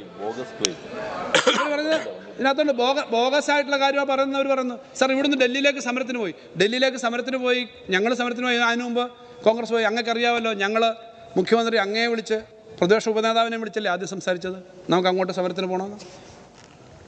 ഡേറ്റ് വരെ നിങ്ങളുടെ ഡേറ്റ് അനുസരിച്ച് എടുക്കാമെന്ന് പറഞ്ഞല്ലേ. ഞങ്ങൾ കാത്തിരുന്നു. ഒറ്റ കാര്യം മാത്രം മുഖ്യമന്ത്രി പറഞ്ഞു. ഞാൻ ആ യോഗത്തിലുണ്ടായിരുന്നു. 9-ാം തീയതിക്കകം വേണം, കാരണം 9-ാം തീയതി പാർലമെൻറ്റ് തീരും. നിങ്ങളൊരു ഡേറ്റ് തന്നില്ല, നിങ്ങൾ യോജിക്കുന്നില്ല എന്ന് പറഞ്ഞു. അത് നിങ്ങൾ ആലോചിക്കേണ്ട കാര്യമാണ്. ഞങ്ങൾ പിന്നെ നോക്കിയിട്ടാണ് LDF കൂടി. LDF അതിനുശേഷമാണ് കൂടിയത്. 8-ാം തീയതി എടുത്തു. ഞങ്ങളവിടെ പോയി. ഏതായാലും ഇങ്ങനെ പോകുന്ന സമയത്തായാലും കോൺഗ്രസ് കൂടി ഇത് മനസ്സിലാക്കി അവർ പോകാൻ തീരുമാനിച്ചു. എവിടുന്ന്? കർണാടകത്തിൽ നിന്ന്. അവരവിടെ സമരത്തിന് ചെയ്തു. അവരൊറ്റയ്ക്കാണ് പോയി. അവർ ജോയിൻ്റായിട്ട് ആരും വന്നില്ല. അത് അവരുടെ കാര്യം. ഞങ്ങൾ പോയി. ഞങ്ങൾ ഇക്കാര്യത്തിനകത്ത് അവിടെ പോയപ്പോൾ ഇന്ത്യൻ പാർലമെൻറ്റിൽ ഇക്കാര്യത്തിനെ സംബന്ധിച്ച് പറയാൻ വേണ്ടിയിട്ട് ഇന്ത്യയുടെ പ്രധാനമന്ത്രിയും ധനകാര്യമന്ത്രിയും നിർബന്ധിതമായി. അവർ പറഞ്ഞു ഇത് നോർത്ത് സൗത്ത് ആണ് എന്നൊക്കെ പറഞ്ഞ് പറയാൻ ശ്രമിച്ചു. ഇത് നോർത്ത് സൗത്ത് ആണ്, അങ്ങനൊരു വികാരം കൊണ്ടുവരാൻ. പക്ഷേ അവിടെ സമരം വന്നപ്പോൾ വാസ്തവത്തിൽ കഴിഞ്ഞ ദിവസങ്ങളിൽ പറഞ്ഞ പോലെ ഞങ്ങളുടെയൊക്കെ പ്രതീക്ഷയ്ക്കും അപ്പുറമായിട്ടുള്ളൊരു ദേശീയ സമരമായിട്ട് വന്നു. അവിടെ ഇത് കാശ്മീർ മുതൽ കന്യാകുമാരി വരെയുള്ള സമരമായിട്ട് ഈ സമരം മാറി. അതിനകത്ത് അവിടുത്തെ പ്രസംഗങ്ങൾ ഓരോന്നും രാഷ്ട്രീയ പ്രസംഗം അല്ലെങ്കിൽ രാഷ്ട്രീയത്തിൻ്റെ ഒരു വികാരം മാത്രം ചാലിച്ച പ്രസംഗമായിരുന്നില്ല. ഇന്ത്യയുടെ ദേശീയത. ഫറൂഖ് അബ്ദുള്ള എത്രയോ വർഷത്തിനു മുമ്പ് 1980-കളിൽ തന്നെ ഇന്ത്യയിലെ ഏറ്റവും പ്രമുഖമായ ഒരു സംസ്ഥാനത്തിൻ്റെ മുഖ്യമന്ത്രിയായ ഫറൂഖ് അബ്ദുള്ള മുതൽ ഇങ്ങോട്ട് ഓരോരുത്തരും സംസാരിച്ചത് അവരുടെ ഹൃദയത്തിൽ നിന്നായിരുന്നു. ഇന്ത്യ എന്ന വികാരം വെച്ചുകൊണ്ടായിരുന്നു. അത് ഇന്ത്യയുടെ ദേശീയത ഉയർത്തിപ്പിടിച്ചുകൊണ്ട് ഇന്ത്യൻ സംസ്ഥാനങ്ങൾ ഇങ്ങനെ കോപ്പറേറ്റീവ് ഫെഡറലിസത്തിൻ്റെ ഭാഗമായി നിൽക്കണമെങ്കിൽ അതത് സംസ്ഥാനങ്ങളുടെ ജനങ്ങളുടെ താല്പര്യം കൂടി സംരക്ഷിക്കണമെന്നുള്ള വികാരത്തോടു കൂടിയാണ് ഓരോരുത്തരും. ഡൽഹി മുഖ്യമന്ത്രി, അതുപോലെ പഞ്ചാബ് മുഖ്യമന്ത്രി, പിന്നെ സ്റ്റാലിൻ അദ്ദേഹം ഇവിടില്ലായിരുന്നു, അദ്ദേഹം വിദേശത്തായിരുന്നു. അവിടെ നിന്ന് ഓൺലൈനായിട്ടാണ് സംസാരിച്ചത്. എല്ലാവരും സാർ ആ കാര്യത്തിനകത്ത് കേരളത്തിലെ കോൺഗ്രസ് പാർട്ടിയും UDF-ഉം അവരുടെ ഉത്തരവാദിത്വം പാലിച്ചോ? ഇന്ത്യൻ പാർലമെൻറ്റിൽ ഇന്ത്യയിൽ എല്ലാ തരത്തിലും ഇന്ത്യയിലെ പാർലമെൻറ്റ് കഴിഞ്ഞ ദിവസം കൂടുമ്പോൾ ആളുകൾ പറയുമായിരുന്നു പഴയ രാജധാനികളിൽ രാജസംഭരണം പോലെയാണ്, ചെങ്കോലും സംവിധാനങ്ങളും ഒക്കെ ആയിട്ട് കൂടുന്നു, അഭിപ്രായങ്ങളില്ല, സംസാരമില്ല എന്നുള്ള തരത്തിലേക്കുള്ള വരുന്ന കാര്യങ്ങൾ വരികയാണ്. പാർലമെൻറ്റ്, തെരഞ്ഞെടുപ്പ് കമ്മീഷൻ, എല്ലാ നിയമങ്ങളെ പറ്റിയൊക്കെ ചോദ്യം വരും. അങ്ങനൊരു സമയത്ത് വരുമ്പോൾ ഇന്ത്യയിലെ ഈ പ്രശ്നങ്ങൾ ഉന്നയിച്ചുകൊണ്ട് ഒരുമിച്ച് നിൽക്കേണ്ട ഒരു ഘട്ടം. ഇന്ത്യ എന്ന് പറയുന്ന ഒരു രാഷ്ട്രീയമായൊരു പ്ലാറ്റ്ഫോം ഉണ്ടാക്കിയിരിക്കുന്നു. അതിനകത്ത് നേതൃത്വത്തിൽ നിൽക്കുന്ന നേതാക്കന്മാർ അവരെല്ലാവരും ഒരുമിച്ച് കൊണ്ടുവന്നതല്ലേ. ശ്രീ ഖാർഗെ അടക്കമുള്ളവർക്ക് ഞങ്ങൾ കത്ത് കൊടുത്തിരുന്നല്ലോ. രാജ്യസഭയിൽ അവർ പറഞ്ഞു ഇവിടെ വരാൻ പറ്റാത്ത വിഷമം കൊണ്ട് രാജ്യസഭ പറഞ്ഞു. കർണാടക മുഖ്യമന്ത്രി പറഞ്ഞു, കർണാടകത്തിലെ ഡെപ്യൂട്ടി ചീഫ് മിനിസ്റ്റർ പറഞ്ഞു കേരളത്തിൻ്റെ സമരം ഞങ്ങളെപ്പോലെ തന്നെ ന്യായമായ സമരമാണ്, ഞങ്ങൾ പിന്തുണയ്ക്കുന്നു എന്ന് കർണാടകത്തിലെ മുഖ്യമന്ത്രിയും ഡെപ്യൂട്ടി ചീഫ് മിനിസ്റ്ററും പറഞ്ഞല്ലോ. ഖാർഗെ അവിടെ വന്നില്ല. സാർ, ഇന്ത്യയിലെ പ്രതിപക്ഷത്തെ ഒരുമിച്ച് നിർത്താവുന്ന ഏറ്റവും പ്രധാനപ്പെട്ട ഒരു പൊളിറ്റിക്കൽ സ്ലോഗനായിരുന്നു സംസ്ഥാനങ്ങളുടെ ജനങ്ങളുടെ അവകാശം. ആ അവകാശത്തെ, ആ സമരത്തെ സംയുക്തമായി കൊണ്ടുപോകുന്നതിന് തടസ്സമുണ്ടാക്കിയത് കേരളത്തിലെ കോൺഗ്രസ് നേതൃത്വമാണ് എന്ന് പറയുന്നതിൽ വിഷമമുണ്ട്, പറയാതിരിക്കാൻ പറ്റില്ല. ഇന്ത്യയിലെ ഇത്രയും ശക്തമായൊരു മുന്നേറ്റം, ആ മുന്നേറ്റത്തിന് തടസ്സമുണ്ടാക്കാൻ മൂക്കുമുറിച്ച് ശകനം മുടക്കുക എന്ന് പറയത്തില്ല സാർ.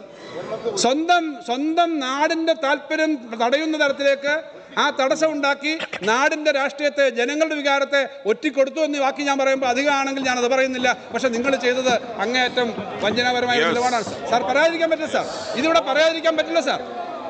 കാരണം ഞങ്ങൾക്ക് വിഷമമുണ്ട്. ഞങ്ങൾ ഈ കാര്യങ്ങൾ ഘട്ടം ഘട്ടമായി നാടിൻ്റെ താല്പര്യത്തിന് വേണ്ടി പറഞ്ഞതാണ് സാർ. അങ്ങനെ ഈ കാര്യങ്ങളെപ്പറ്റി പറയുമ്പോൾ ഇവിടെ പല കാര്യങ്ങളാണ്. ഞാനിപ്പോൾ ഇതിനകത്ത് എന്തുകൊണ്ട് ഞങ്ങൾ ഇപ്പോഴത്തെ ഈ ബഡ്ജറ്റിനകത്ത് ഇത്തരം ഒരു പോളിസി എടുക്കുന്നു തുടങ്ങിയ കാര്യങ്ങൾ പറഞ്ഞു സാർ. ഞങ്ങളിവിടെ വിദേശ സർവകലാശാലയെ പറ്റിയാണല്ലോ ഒരു ചർച്ച. ഇവിടെ ചോദിച്ചൊരു 1-2 മെമ്പർമാർ ഓർമ്മയുണ്ടോ? പുഷ്പനെ ഓർമ്മയുണ്ടെന്ന് മാത്രമല്ല, ആ സമരത്തിനകത്ത് അതിസജീവമായി പങ്കെടുത്തവരാണ് ഞങ്ങൾ ഇരിക്കുന്നവരെല്ലാം, ഞങ്ങളെല്ലാവരും.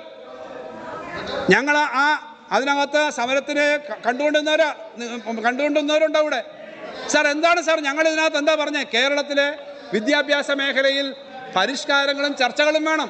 വിദേശ സർവകലാശാലയെ സംബന്ധിച്ച് അത്തരം കാര്യങ്ങളെപ്പറ്റി ചർച്ച വേണമെന്നേ പറഞ്ഞിട്ടുള്ളൂ. പക്ഷെ ഒരു കാര്യം ഞാൻ പറയാം, എന്താണ് കേരളത്തിലെ വിദ്യാഭ്യാസ മേഖലയിലും പൊതുമേഖലയിലും സാർ, കേരളത്തിൽ നിന്ന് ഇന്ത്യയിൽ നിന്നാകെ 13 ലക്ഷത്തോളം പേര് പുറത്തു പോകുന്നു. അല്ല, എഫക്റ്റീവായിട്ട് 6-7 ലക്ഷം പേര് പോയി എന്നാണ് ഒരു കണക്ക്. 13 ലക്ഷം പേര് അപ്ലൈ ചെയ്തു. 4% കേരളക്കാരാണ്. 30,000 പേരെങ്കിലും കേരളത്തിൽ നിന്ന് ഒരു വർഷം പുറത്തേക്ക് പോവാണ്. 40,000 പേരെങ്കിലും കേരളത്തിലുള്ള വിദ്യാർത്ഥികൾ മറ്റ് സ്റ്റേറ്റിലേക്ക് പോവാണ്. നിങ്ങൾ നേരത്തെ പറഞ്ഞോ ഞങ്ങൾ നേരത്തെ പറഞ്ഞോ എന്നുള്ള പ്രശ്നമല്ല. നിങ്ങൾ ഞങ്ങളെക്കാളും നന്നായി പഠിച്ചു, ഞാൻ നിങ്ങളെക്കാളും മോശമായി പഠിച്ചു എന്നുള്ള വിഷയമാണ് ഇവിടെ. ഇവിടുത്തെ പ്രശ്നം എന്ന് പറഞ്ഞാൽ കേരളത്തിനെ എങ്ങനെ ബാധിക്കും എന്നുള്ളതാണ് സാർ. ഒരു സ്റ്റേറ്റ് എന്ന നിലയിൽ കേരളത്തിൻ്റെ പ്രത്യേകത, കേരളം 30 വർഷം മുമ്പോ 60 വർഷം മുമ്പോ പറഞ്ഞ കാര്യമാണോ സാർ? 60 വർഷം മുമ്പ്, 50 വർഷം മുമ്പ് ട്രാക്ടർ വരുമ്പോൾ, അല്ലെ 40 വർഷം മുമ്പ് ട്രാക്ടറിനും കമ്പ്യൂട്ടർ വരെ, ഇപ്പോൾ മണിയാശാനൊക്കെ ഏറ്റവും സീനിയറായ തലമുറപ്പെട്ടവരാ. ട്രാക്ടറിനെതിരെ ഞങ്ങളുടെ അന്നത്തെ തലമുറ സമരം ചെയ്തിട്ടുണ്ട്. എവിടെയാ? കുട്ടനാട്ടിലും മറ്റും. എന്താന്ന് കാര്യം? 3000 തൊഴിലാളി വന്ന് നിൽക്കുമ്പോൾ അവിടെ തൊഴിൽ പോകുന്ന തരത്തിലേക്ക് പാടശേഖരങ്ങളിൽ കർഷക തൊഴിലാളിക്ക് ജോലി കിട്ടാത്തൊരു കാലത്ത് അന്ന് സമരം ചെയ്ത പോലാണോ ഇപ്പോൾ? കമ്പ്യൂട്ടർ അതെ, അതാണ് കാര്യം. 3000 പേര് അല്ല, 3000 പേര് ജോലി ചെയ്യാൻ വരുമ്പോൾ അന്ന് യന്ത്രവൽക്കരണം വരുമ്പോൾ ആ യന്ത്രം ഇപ്പം അതുപോലല്ല. ഇപ്പം മറ്റ് സ്റ്റേറ്റിൽ നിന്ന് ആളിവിടെ പണിയെടുക്കാൻ വരികയാണ്. രണ്ടും ഒരുപോലല്ല. കാലം മാറുമ്പോൾ ആ കാലത്തെ മനസ്സിലാക്കണം. ഇന്നത്തെ കാര്യം വിദ്യാഭ്യാസ സ്ഥാപനത്തിൻ്റെ ഞാൻ പറയുന്നത്. കേരളത്തിലെ പ്രശ്നം എന്താ? കേരളത്തിലെ കുടുംബങ്ങളിൽ നിന്ന് കുട്ടികൾ പുറത്തേക്ക് വന്നു. അതിൻ്റെ സാമ്പത്തിക വശം എടുക്കുക. ആദ്യം 30,000 കുട്ടികൾ പോകാന്ന് പറഞ്ഞാൽ സാർ ഒരു വർഷം 10,000 കോടിയെങ്കിലും കേരളത്തിന് പുറത്തേക്ക് പോകും. ഒരു കുട്ടിക്ക് 30 ലക്ഷം മുതൽ അതിന് മേളിലോട്ട് വരും. സാർ നമ്മുടെ നാട്ടിൽ ചിലവാവേണ്ട പണം ഇവിടെ വരണം. ഒന്നാമത്തെ കാര്യം. രണ്ടാമത്തെ കാര്യം, ഈ കുട്ടികൾ പോയി കഴിഞ്ഞാൽ എല്ലാവരും പഠിക്കാൻ വേണ്ടി മാത്രം അങ്ങ് പോകുന്നതല്ല, ജോലിക്ക് മൈഗ്രേഷനാണ്. സാർ കേരളത്തിൽ ഒരാൾ PG പാസ്സാവണമെങ്കിൽ എത്ര രൂപ സംസ്ഥാന സർക്കാർ നമ്മൾ ചിലവാക്കുന്നുണ്ടാവും? 25 ലക്ഷം രൂപയെങ്കിലും ഒരു കുട്ടി PG വരെ ആകുമ്പോൾ, ഡിഗ്രി കഴിയുമ്പോൾ നമ്മൾ ചിലവാക്കുന്നുണ്ട്. ആ 25 ലക്ഷം രൂപ മുടക്കി ആ കുട്ടി വരുമ്പോൾ അവരെ സംബന്ധിച്ച്, വിദേശ രാജ്യങ്ങളെ സംബന്ധിച്ച് അവിടെ പോപ്പുലേഷൻ കുറഞ്ഞുകൊണ്ടിരിക്കുകയാണ്. അവർക്ക് ജോലിക്ക് വേണം, പലതരം ജോലികളാണ്, വലിയ ഉയർന്ന ജോലിയൊന്നും അല്ലല്ല. അവിടെ പോയിട്ട് ഇവരെ കിട്ടുമ്പോൾ ഇത്രയും എക്യുപ്ഡ് ആക്കിയിട്ടുള്ള വിദ്യാഭ്യാസം ചെയ്ത ഒരു ഏകദേശം എല്ലാ തരത്തിലും ഡെവലപ്പ് ചെയ്ത ഒരു പ്രൊഡക്റ്റിനെ അവർക്ക് കിട്ടുന്നത്. അവരെ എടുത്തിട്ട് ജോലി കൊണ്ടുപോവാ. സാർ അങ്ങനെ വരുമ്പോൾ നമുക്കുണ്ടാവുന്ന ബുദ്ധിമുട്ടുണ്ട്. അതിൻ്റെ കൂടെ പ്രായമായവരുടെ എണ്ണം കൂടുക. കെയർ എക്കോണമി കൊള്ളാമെന്ന് പറഞ്ഞിട്ട് കാര്യമില്ല. പ്രായമായവരുടെ എണ്ണം കൂടുകയാണ്, കുട്ടികളെല്ലാം പോവുകയാണ്. അങ്ങനെ ഒരു സ്ഥലത്ത് നമ്മളെന്താ ഇതിന് പരിഹാരം? ആ പരിഹാരമാണ് ഇന്നലെ വ്യവസായ വകുപ്പ് മന്ത്രി ഇവിടെ പറഞ്ഞ IBM-ൻ്റെയോ ഇവിടുത്തെ മറ്റു കാര്യങ്ങളോ പുതിയ ജനറേഷൻ ജോലികളോ ഓരോ മേഖലയിൽ നടക്കുന്ന ജോലികളോ ഇവിടെ ചെറുപ്പക്കാർക്ക് കൂടുതൽ ജോലി കിട്ടണം. അതിനാണ് ക്യാമ്പസിനകത്ത് അതിനോടൊപ്പം ഇൻഡസ്ട്രി വരണം, മറ്റു സ്ഥലങ്ങളിൽ വേണം. സാർ ഇതിനൊപ്പം ഒരു കാര്യം കൂടിയുണ്ട്. എൻ്റെ കോൺസ്റ്റിറ്റ്യൻസിയിൽ തന്നെ ഒരു അനുഭവം പറയാം. സാറിനും ചിലപ്പോൾ ആ കോൺസ്റ്റിറ്റ്യൻസിയിലൊക്കെ ഉണ്ടാകും. കാനഡയിൽ പോയിട്ട് വലിയ കടം മേടിച്ചു പോയി. സാർ അവിടെ ചെന്നപ്പോൾ ജോലിയൊന്നും കിട്ടാനില്ല. സൂയിസൈഡ് ചെയ്തൊരു ചെറുപ്പക്കാരൻ ഒരു 3-4 മാസം മുമ്പ്. ഇവിടുന്ന് 30, 40, 50 ലക്ഷം മുടക്കി പോയിട്ട് ആദ്യം പോയതിന് കൂടി ജോലി കിട്ടുന്നില്ല. ഇതൊരു വലിയ സാമൂഹ്യ പ്രശ്നമാണ്, സാമ്പത്തിക പ്രശ്നമാണ്. ഇപ്പോഴും ഇവിടെ 30,000 പേര്, 7,000 പേരും 8,000 പേരും പുറത്തേക്ക് കൊണ്ടുപോകുന്ന ഏജൻസികളെ കൊട്ടിഘോഷിക്കുന്നുണ്ടല്ലോ. ഇതൊരു ചെറിയ പ്രശ്നമല്ല. ഇവിടെ നമ്മൾ പരസ്പരം സംസാരിക്കുമ്പം കേരളത്തിനകത്ത് ഈ തരത്തിൽ മാറ്റം ഉണ്ടാവണം. നല്ല ജോലിയും വരുമാനം ഉണ്ടെങ്കിൽ ആളുകൾ നിൽക്കും. അതിനാ പുതിയ സെൻറ്ററുകൾ വരുന്നത്. അപ്പം അതിനെപ്പറ്റിയേ പറഞ്ഞിട്ടുള്ള പുതിയ വിദ്യാഭ്യാസ കേന്ദ്രങ്ങളെ പറ്റി. അല്ലാതെ ഇത്തരം കാര്യങ്ങൾ. പിന്നെ ഇതെല്ലാം പറയുമ്പോൾ ഞാൻ ഇവിടെ ഈ കാലിക്കറ്റ് യൂണിവേഴ്സിറ്റിയിൽ കമ്പ്യൂട്ടറൈസേഷൻ വന്നപ്പോൾ തൊഴിൽ കളയുമെന്ന് പറഞ്ഞിട്ട് അവിടുത്തെ UDF-ൻ്റെ കോൺഗ്രസ് സംഘടനയുടെ സമരം ഉദ്ഘാടനം ചെയ്തത് ഉമ്മൻചാണ്ടി സാറാണ് എന്നുള്ള കാര്യം ഞാൻ ഓർമ്മിപ്പിക്കുക അവിടെ നിന്ന്. അപ്പോൾ ഇതൊക്കെ എല്ലാവരും ഉമ്മൻചാണ്ടി സാറാണെന്ന് അവരുടെ കോൺഗ്രസ് യൂണിയൻ്റേതായിട്ട്. അപ്പോൾ ഒരിടത്ത് മാത്രമല്ല. അപ്പോൾ ഞാൻ പറഞ്ഞത് ഈ കാലത്ത് വരുന്ന ഇത്തരം കാര്യങ്ങൾ, അതുപോലെ പുതിയ ടെക്നോളജി ക്യാമ്പസുകളിലൊക്കെ ഇവിടെ പുതിയ ടെക്നോളജി നമ്മൾ ഉപയോഗിച്ച പറ്റും. പുതിയ കാര്യങ്ങൾ വരണം, ജോലി സാധ്യത വരണം. വിഴിഞ്ഞം അതുപോലെ മറ്റു സ്ഥലങ്ങളിൽ ഞങ്ങൾ 10,000 ഏക്കറൊന്നും ആളുകളുടെയൊക്കെ ഏറ്റെടുക്കാനല്ല, ആളുകളെ കൊണ്ട് വിനിയോഗിച്ച് സഹകരണ മേഖലയും സ്വകാര്യ മേഖലയും ഒക്കെ ഉപയോഗിച്ച് ക്യാപിറ്റൽ ഇൻവെസ്റ്റ് ചെയ്ത് സ്ഥലം ഡെവലപ്പ് ചെയ്ത് അവിടെ എല്ലാം സ്ഥാപനങ്ങൾ വരണമെന്നാണ് അവിടെ ഇത് വരാൻ വേണ്ടിയിട്ടുള്ള കാര്യങ്ങൾ. അങ്ങനെ ടൂറിസം മേഖലയിൽ അതുപോലെ ഇൻഡസ്ട്രിയൽ മേഖലയിൽ എല്ലാം ഇത് വരണം. ഞങ്ങൾ എന്നും നേരത്തെ പറഞ്ഞ ഇത് പുതിയൊരു കാര്യമല്ല. EMS-ൻ്റെ മന്ത്രിസഭയുടെ കാലത്ത് മാവൂർ ഗാളിയർ റൈഡ്സ് ഉൾപ്പെടെയുള്ള കാര്യങ്ങൾ അന്ന് വരാമെങ്കിൽ ഇന്ന് അതിനേക്കാളും വലിയ പുതിയ കാര്യമല്ല. ചൈനയിൽ ഇപ്പോൾ നടക്കുന്ന കാര്യം, ചൈനയിൽ നടന്ന ഡെവലപ്മെൻറ്റിൻ്റെ കാര്യമുണ്ട്. അവിടെ എല്ലാവരും ശ്വാസം മുട്ടിക്കാൻ ചെന്നപ്പോൾ അവിടെ കാര്യമുണ്ട്. ഇതെല്ലാ കാര്യങ്ങളും ഉണ്ട്. ഇവിടെ ഞങ്ങൾക്ക് ഈ കാര്യത്തെ സംബന്ധിച്ചൊക്കെയുള്ള സംശയം ഉണ്ടാകും. ഞങ്ങളുടെ പാർട്ടി സംസ്ഥാന സെക്രട്ടറി പറഞ്ഞു, MV ഗോവിന്ദൻ മാഷ് പറഞ്ഞു, മാഷ് നമ്മുടെ MLA കൂടിയാണ്. മാഷ് പറഞ്ഞത് എന്താ, ഞങ്ങളിത് ചർച്ച ചെയ്യുന്നേ ഉള്ളൂ. പക്ഷേ CPM-നെ ഇപ്പോൾ ഈ നയം എടുത്തിട്ടില്ല. CPM അല്ല എല്ലാ നയവും ഗവൺമെൻറ് നടത്താൻ പറ്റില്ല, ഞങ്ങൾ ചർച്ച ചെയ്തിട്ട് ചെയ്യും. കാരണം ഇതൊരു കമ്മ്യൂണിസ്റ്റ് ഗവൺമെൻറ് അല്ല ഇവിടെ. പക്ഷേ പൊതുവായ മാനദണ്ഡങ്ങൾ നോക്കിയേ പറ്റൂ. ഇത്തരം ചർച്ചകൾ പോലും പാടില്ല എന്ന് പറഞ്ഞൊരു ചർച്ച വരുന്നത് ശരിയല്ല. അതുകൊണ്ട് അതാണ് അതിനെ സംബന്ധിച്ച് പറയാനുള്ളത്. സാർ ഇവിടെ ഞാൻ അവസാനിപ്പിക്കുകയാണ് സാർ. ഇവിടെ ഇവരുടെ നിലപാടുകൾ വ്യക്തമാക്കുന്ന ചില കാര്യമുണ്ട് സാർ. ഇവിടെ പ്രേമേന്ദ്രൻ MP-യുടെ കാര്യം, അദ്ദേഹം MP ആയതുകൊണ്ട് പറയാം. അദ്ദേഹം പോയതിനെപ്പറ്റി ഇവിടെ ഇന്നലെ മുൻ പ്രതിപക്ഷ നേതാവിൻ്റെ ഒരു പ്രസംഗം ഉണ്ടായിരുന്നു. ഇപ്പോഴത്തെ പ്രതിപക്ഷ നേതാവിൻ്റെ ഉണ്ടായിരുന്നു. ഇന്നലെ അദ്ദേഹം പറഞ്ഞു, മുഖ്യമന്ത്രി ഇങ്ങനെ പോയപ്പോഴത്തേക്ക് പ്രധാനമന്ത്രിയെ കണ്ടപ്പോൾ എന്തൊരു ബഹുമാനത്തിലാണ് നിന്നത്. അങ്ങനെ നിൽക്കാവോ? പ്രേമേന്ദ്രൻ പോയത് ഏറ്റവും ഉയർന്ന താത്വിക കാര്യങ്ങൾ സംസാരിക്കണം. ഞങ്ങൾക്ക് പോയതിനും വന്നതിൻ്റെ പ്രശ്നം എന്ന് പറഞ്ഞാൽ എന്താ, ഇന്ത്യയിൽ ആകെ 4 പേരെ അവർ സെലക്ട് ചെയ്ത്, അതിൽ 8 പേരെ വിളിച്ചു. 8 പേരെ ആകെ സെലക്ട് ചെയ്ത് വിളിച്ചു. ആ 8 പേരെ സെലക്ട് ചെയ്ത് വിളിച്ചത് സാർ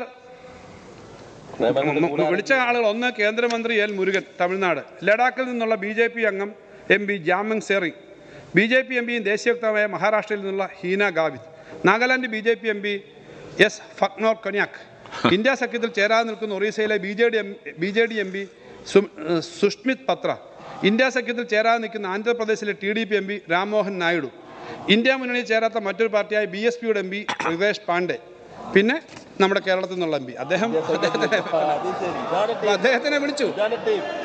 അവിടെ വിളിച്ചിട്ട് സാർ ഇതിൽ ഇത്രേ ഉള്ളൂ, ഇത് ചേരാതെ നിൽക്കുന്ന ആളുകള് BJP പിന്നെ അതത് മുന്നണിയിൽ നിന്ന് മാറി നിൽക്കുന്ന ആളുകളെയാണ് അവരെല്ലാം വിളിച്ചത്.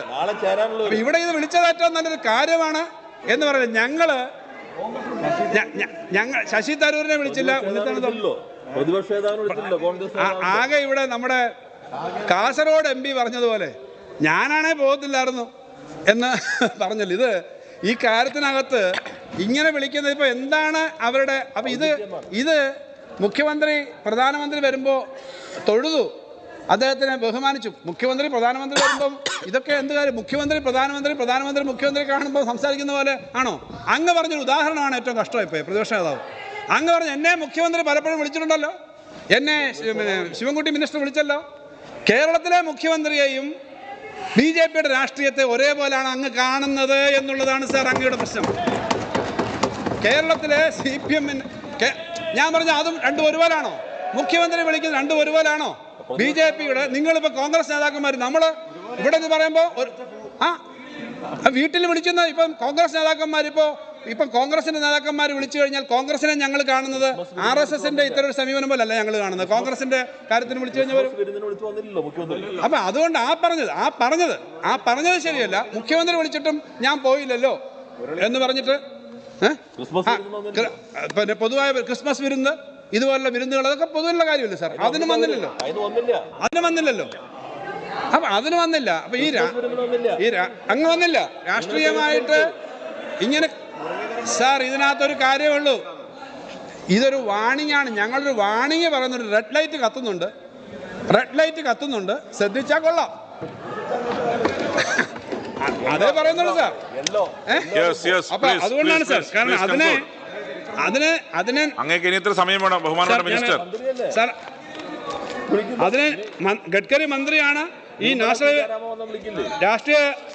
രാഷ്ട്രീയമായ കാര്യമാണ്. ആ സമയമാണ് രാഷ്ട്രീയ ആ സമയത്ത് ഇപ്പോ സാർ അങ്ങ് മാറ്റി പറയരുത്. അടുത്ത ഒരു 2 മാസത്തിനകം തെരഞ്ഞെടുപ്പ് നടക്കുകയാണ്. ഈ സമയത്ത് സെലക്ട് ചെയ്ത് ഒരു 8 പേരെ വിളിക്കുന്നത് സാധാരണ മറ്റേ പോലല്ല. അത്രേ ഉള്ളൂ അതിനകത്ത്. ഞാൻ ഈ പറഞ്ഞ ലിസ്റ്റിനകത്ത് ഞാനിത് പറയാൻ ഉദ്ദേശിച്ചല്ല, പക്ഷേ ന്യായീകരിച്ച് പറഞ്ഞുകൊണ്ട് ഞാൻ പറഞ്ഞാണ് സാർ.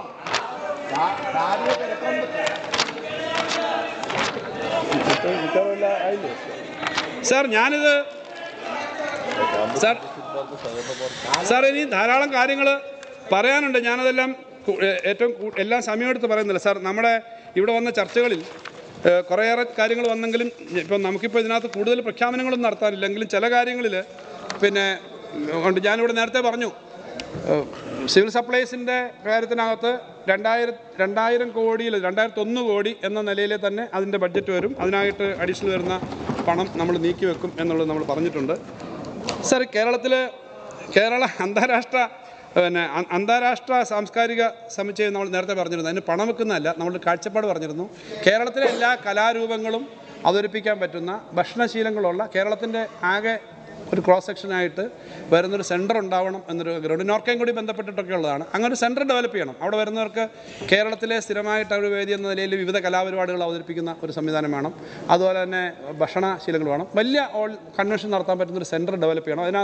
അതിൻ്റെ പ്രാഥമികമായ പ്രവർത്തനങ്ങൾക്ക് ഒരു 5 കോടി രൂപ മാറ്റിവെക്കുന്നുള്ളൂ. 5 കോടി രൂപ അതിനായിട്ട് മാറ്റിവെക്കുന്നു. വിപുലമായ ഒരു വലിയ പദ്ധതിയായിട്ട് വരുന്നൊരു കാര്യമാണ് സാർ. മറ്റൊന്ന് നമ്മുടെ നാട്ടിൽ ഇപ്പോഴത്തെ സാഹചര്യത്തിൽ ചെയ്യേണ്ട ഒരു കാര്യമാണ്, നേരത്തെ നമ്മൾ സംസാരിച്ചിട്ടുള്ളതാണ്. ഈ കേരളത്തിലെ നമ്മുടെ ഇന്ത്യൻ സാംസ്കാരികതയുടെ ഒത്തിരി വ്യത്യസ്തമായ അംശങ്ങൾ നമുക്കുണ്ട്. നമ്മുടെ കേരളത്തിൽ ഇപ്പോൾ കൊല്ലം ജില്ലയിലെ തന്നെ എനിക്ക് അറിയാം, മലബാർ എടുത്താൽ നമുക്കറിയുന്നുണ്ട്. അവിടെ സാർ പിന്നെ ദുര്യോധന ക്ഷേത്രമുണ്ട്, ദുശളയുണ്ട്, ദുശാസനുണ്ട്, ശകുനിയുണ്ട്, ക്ഷേത്രങ്ങളാണ്. ഇതൊക്കെ പഴയ ഒരു കൾച്ചറിൻ്റെ ഭാഗമാണ്. മലബാറിലേക്ക് പോയ ബൗദ്ധിക പാരമ്പര്യത്തിൻ്റെ ധാരാളം കാര്യങ്ങളുണ്ട്. ഓരോ സ്ഥലത്തും വ്യത്യസ്തമായ ആചാരങ്ങളും വിശ്വാസങ്ങളും ഒക്കെ. ഇന്ത്യയിൽ ആ ആചാരങ്ങളും വിശ്വാസങ്ങളും എല്ലാം ഉണ്ട് എന്നുള്ളത് വളരെ പ്രധാനപ്പെട്ട കാര്യമാണ്. ഇതിനെ സംബന്ധിച്ചൊന്ന് ഒരു ഡിജിറ്റലാക്കിയും മനസ്സിലാക്കിയൊക്കെ വെക്കണം. കാരണം എല്ലാം ഒന്നും മതിയെന്നാണല്ലോ ഇപ്പോൾ പറഞ്ഞത്. ഒറ്റ തരത്തിലുള്ള കാര്യം മതിയെന്ന് പറയുമ്പോൾ നമ്മുടെ ഈ വ്യത്യസ്തതകൾ, ചരിത്രം, അതത് സ്ഥലത്തെ രീതികളൊക്കെ പഠിക്കുന്നതിനൊരു ഒരു സാംസ്കാരിക ഡിജിറ്റൽ സർവേ നടത്തി അതിൻ്റെ കാര്യങ്ങൾ എത്തണം. ഇപ്പോഴത്തെ ഇന്ത്യ സാഹചര്യത്തിൽ അത് വേണമെന്നുള്ളതാണ് സാർ. അതിനൊരു 3 കോടി രൂപ ഇതിനകത്ത് മാറ്റിവെക്കുന്നു സാർ. സയൻസിൻ്റെ മേഖലയിൽ കുറേയേറെ കാര്യങ്ങൾ നമ്മൾ നടത്തുന്നുണ്ട് സാർ. ഇപ്പോൾ നമ്മൾ ഒരു സയൻസ് എക്സിബിഷൻ നടക്കുകയാണ്. അപ്പോൾ ഒരു പെർമനൻ്റ് ആയിട്ടൊരു വലിയ സയൻസ് സിറ്റി കേരളത്തിലില്ല. അങ്ങനൊരു സയൻസ് സിറ്റി തുടങ്ങേണ്ടതുണ്ട്. അതിന് പ്രാഥമികമായിട്ട് അതിനൊരു നല്ല ചിലവ് വരുന്നതാണ്. ഇന്ത്യയിലെ കൽക്കട്ട സയൻസ് സിറ്റിയൊക്കെയാണ് വലിയൊരു സയൻസ് സിറ്റി ഉള്ളത്. നമുക്കൊരു സയൻസ് സിറ്റി വേണം. അതിന് പ്രാഥമികമായിട്ടൊരു 5 കോടി രൂപ അതിൻ്റെ പ്രവർത്തനം തുടങ്ങാൻ മാറ്റിവെക്കുന്നു സാർ. സയൻസ് സിറ്റി നമുക്ക് തുടങ്ങണം എന്നൊരു അഭിപ്രായമുണ്ട് സാർ. കൊച്ചിൻ യൂണിവേഴ്സിറ്റിയിലെ NR മാധവമേനോൻ ചെയറിന് 50 ലക്ഷം രൂപ നേരത്തെ വെച്ചിരുന്നതാണ്. അവിടുത്തെ ഇപ്രാവശ്യത്തെ ഒറ്റത്തവണ ആയിട്ട് ഒരു പണം കൊടുക്കുന്നു സാർ. ഇവിടെ ചർച്ച വന്നതാണ്. മീഡിയ അക്കാഡമിക്ക് വേണ്ടിയിട്ടുള്ള അഭിപ്രായങ്ങൾ വന്നിരുന്നു. മീഡിയ അക്കാഡമിയുടെ കാക്കനാട് ഉള്ള സ്ഥലം ഇപ്പോൾ മെട്രോ എടുത്തു പോയതാണ്. കെട്ടിടം പൊളിഞ്ഞു പോയി. അവിടെ 3 കോടി രൂപ കെട്ടിടത്തിന് വെക്കുന്നു. ബാക്കി അനുസരിച്ച് വെക്കേണ്ടി വരും. അവിടെ 2 ഏക്കർ സ്ഥലമൊക്കെ ഉള്ളതാണ്. അക്കാഡമി അങ്ങ് പോയി. അക്കാഡമി പിന്നെ ബിൽഡിംഗ് പൊളിച്ചു. അതിന് നേരത്തെ നമ്മൾ ഇതിനകത്ത് പ്ലാനിനകത്ത് വെച്ചിട്ടില്ല എന്നുള്ളതാണ് സാർ. സാർ, പട്ടയ മിഷൻ നമ്മുടെ വളരെ നല്ലൊരു പദ്ധതിയാണ് സാർ. പട്ടയ മിഷൻ കൂടുതൽ ശക്തമാക്കണം. പ്രാഥമികമായിട്ട് ഇവിടെ 3 കോടി രൂപ അതിനകത്ത് വെക്കുകയാണ്. പട്ടയ മിഷൻ സ്ട്രെങ്തൻ ചെയ്ത് അതനുസരിച്ചിട്ട് ബാക്കി കാര്യങ്ങൾ കൊടുക്കും. പട്ടയ മിഷന് നമ്മൾ ആ പദ്ധതിക്കകത്ത് പ്ലാനിനകത്ത് വന്നിട്ടില്ല സാർ. സാർ, ഇവിടെ ചർച്ചയിൽ വന്ന കാര്യമാണ് അധികമായിട്ട് നികത്തിയ നെൽവയലുകൾ പൂർവ്വസ്ഥിതിയിലാക്കാൻ റിവോൾവിംഗ് ഫണ്ട് വേണം. അത് പിന്നെ ബാക്കി അവരുടെ നിന്ന് ഫീസായിട്ട് മേടിക്കാം. റിവോൾവിംഗ് ഫണ്ട് ഇല്ലെങ്കിൽ ഇത് കാര്യം നടക്കില്ല. അതിന് റിവോൾവിംഗ് ഫണ്ടായിട്ട് 2 കോടി രൂപ അതിനായിട്ട് നീക്കി വെക്കുന്നു സാർ. സാർ, ഈ സർക്കാരിൻ്റെ ഭൂമി സംബന്ധിച്ച സംരക്ഷണത്തിന് റവന്യൂ വകുപ്പ് ഒരു നിർദ്ദേശം പറഞ്ഞിരുന്നു. അത് പിന്നെ കഴിഞ്ഞ ദിവസം ഇവിടെ ചർച്ചയിലും പറഞ്ഞിരുന്നു. കഴിഞ്ഞ ദിവസത്തെ ഡിസ്കഷനിലും ഉദ്യോഗസ്ഥന്മാർ പറഞ്ഞിരുന്നു. അത് സർക്കാർ ഭൂമി വല്ലതും സംരക്ഷിക്കാൻ പ്രോപ്പറായിട്ട് കാര്യം. അതുകൊണ്ട് കയ്യേറിയൊക്കെ പോകുന്നുണ്ട്. അതുകൊണ്ടൊന്ന് സംരക്ഷിച്ചിട്ട് അത് മറ്റ് കാര്യങ്ങൾക്ക് കൊടുക്കാൻ പറ്റും. അതിന് ഒരു കൃത്യത ഉണ്ടാക്കാൻ വേണ്ടി 2 കോടി രൂപ പിന്നെ സർക്കാർ ഭൂമി സംരക്ഷണത്തിനായിട്ട് പ്രത്യേകമായിട്ട് അനുവദിക്കും സാർ. സാർ, ഇവിടെ അതൊക്കെ 2 കോടി രൂപ വെക്കാന്ന് പറഞ്ഞാൽ ബാക്കി പണം കൊടുക്കില്ല എന്നല്ല. കാരണം അതിന് ഇനിഷ്യലി ഡിപ്പാർട്ട്മെൻറ്റിൽ നിന്ന് ആവശ്യപ്പെട്ടിട്ടുള്ളതാണ്. ഡിപ്പാർട്ട്മെൻറ്റിൽ നിന്ന് ആവശ്യപ്പെട്ടിട്ടുള്ള കാര്യം തന്നെയാണ്. അതിന് പണം കൂടുതൽ വെക്കുന്നതല്ല. അതുകൊണ്ടാണ് ആ പണം വെക്കുന്നത്. ആ ഡിപ്പാർട്ട്മെൻറ്റിൽ നിന്ന് അത് വെച്ചിട്ട് റിവോൾവിംഗ് ഫണ്ടാണ്. പിന്നീട് ഫണ്ട് വരുന്ന കാര്യമാണ് സാർ.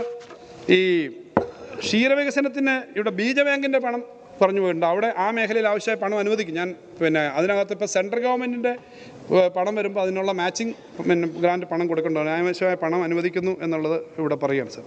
സാർ, ഇവിടെ കർഷക തൊഴിലാളി ക്ഷേമനിധിയുടെ കാര്യം കുറേ ചർച്ച വന്നിരുന്നു. അതിന് പിന്നെ നേരത്തെ കഴിഞ്ഞ വർഷം 100 കോടി വെച്ചിരുന്നുണ്ട്.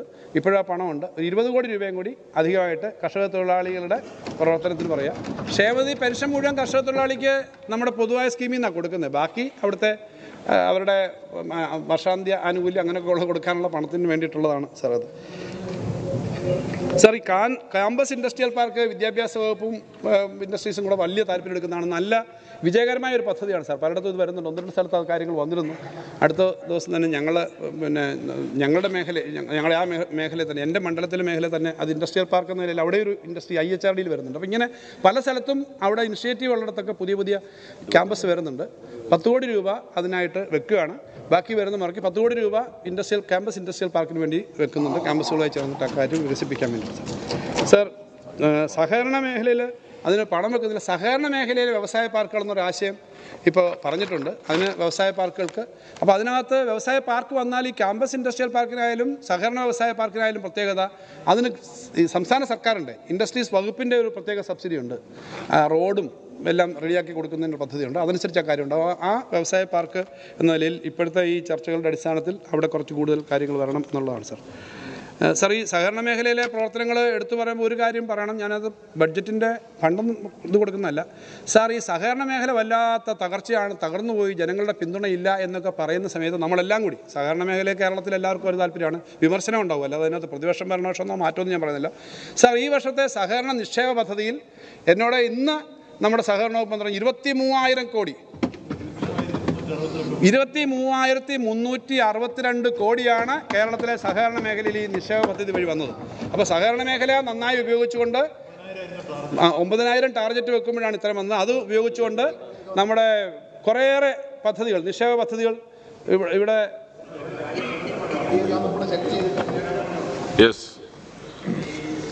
പുനരുദ്ധാരണത്തിന് വേണ്ടി നീക്കിവെച്ച സംഖ്യ വളരെ കുറവാണ്.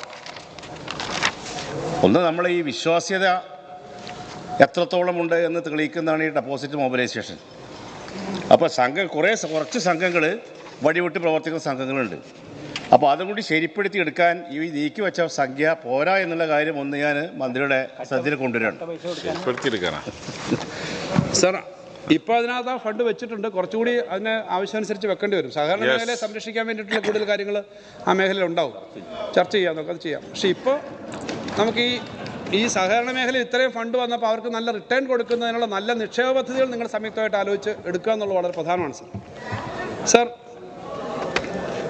ഇവിടെ ചില സഹകരണ മേഖലയിലെ സ്ഥാപനങ്ങളെ പറ്റി ചിലത് പറഞ്ഞിട്ടുണ്ട് സാർ. അതിനകത്ത് നമ്മുടെ നെൽമില്ലുകൾ, റൈസ് മില്ലുകൾ, 2 റൈസ് മില്ലുണ്ട്, തകഴി റൈസ് മില്ലുണ്ട്. അതിനെയൊക്കെ സജീവമാക്കുന്നതിന് വേണ്ടിയും അതുപോലെ കോട്ടയത്ത് പുതുതായിട്ട് വന്നേക്കുന്ന റൈസ് മില്ലും അതിനെ സജീവമാക്കുന്നതിന് വേണ്ടിയിട്ടുള്ള പ്രവർത്തനങ്ങൾ പ്രത്യേകം എടുക്കാം. അതിനകത്ത് ഒരു ചർച്ചകൾ വന്നതാണ്. അതിനകത്ത് ഫണ്ട് വെച്ചിട്ടല്ല, അതിനകത്ത് ഇത് ചെയ്യാം. അതുപോലെ റെപ്കോയുടെ ഉൾപ്പെടെ പ്രവർത്തനങ്ങളെ സജീവമാക്കാൻ വേണ്ടിയിട്ടുള്ള പദ്ധതിയും സഹകരണ മേഖലയായി ബന്ധപ്പെടുത്തിയിട്ട് അതിനൊരു മുൻകൈ എടുക്കും. റെപ്കോയിൽ ഈ കാര്യങ്ങൾ ചെയ്യുന്നുണ്ട്. റെപ്കോയും ഇതുപോലൊരു സഹകരണ മേഖലയാണ്. അതിനും കാര്യങ്ങൾ ചെയ്യാൻ വേണ്ടിയിട്ടുള്ള കാര്യങ്ങൾ ആലോചിക്കും സാർ. സാർ, MLA ആസ്തി ഫണ്ട് സംബന്ധിച്ച് ഇവിടെ ചില വിമർശനങ്ങൾ വന്നിരുന്നു. വിമർശനമല്ല, വാസ്തവത്തിൽ MLA ആസ്തി ഫണ്ടിൻ്റെ പ്രവർത്തനം കൂടുതൽ ചിലതിനൊക്കെ അനുവാദം കിട്ടുന്നില്ല. നേരത്തെ ഉള്ളതാണ്. ആസ്തി എന്ന് പറഞ്ഞാൽ ഇമ്മൂവബിളായിട്ടുള്ള പ്രോപ്പർട്ടിക്കല്ല സാധാരണ കൊടുക്കുന്നത്, വാഹനം അങ്ങനെയൊന്നും അല്ല. എങ്കിലും ആസ്തി ഫണ്ടിനകത്ത് ചില കാര്യങ്ങൾ വന്നിട്ട് നമ്മൾ അനുവാദം കൊടുക്കുന്നുണ്ട്. അതിനകത്ത് ഒന്നുകൂടി ചർച്ച ചെയ്ത് തന്നെ പോളിസി ഉണ്ടാക്കാം. ഈ പണ്ട് നടപ്പിലാക്കുന്ന സമയത്ത് കെട്ടിടങ്ങളും ഒക്കെ ധാരാളം നിർമ്മിക്കാനാണെന്ന് ഉപയോഗിച്ചിരുന്നത്. പക്ഷേ ഇപ്പോൾ കെട്ടിടങ്ങളൊക്കെ ധാരാളം വന്നുകൊണ്ട് ഇതെല്ലാം ഇതുപോലുള്ള കാര്യങ്ങൾക്ക് പറയാം. അതങ്ങനെ ചെയ്യുന്നത് ആസ്തി എന്ന് പറയുന്ന കൺസെപ്റ്റിന് അനുകൂലമല്ല. നമുക്കതൊന്ന് ചർച്ച ചെയ്തിട്ടല്ല ചെയ്യാൻ പറ്റുന്നത്. വിമർശനങ്ങൾ വന്നത് അതുകൊണ്ട് ആസ്തി അസറ്റായിട്ട് തന്നെ വരുന്നതായിരിക്കണം. പിന്നീട് അല്ല നമുക്ക് ചർച്ച ചെയ്യാമെന്ന് ഞാൻ പറഞ്ഞത്. എന്തായാലും അത് പൊതുവിൽ ചർച്ച ചെയ്യാമെന്ന് പറഞ്ഞത്.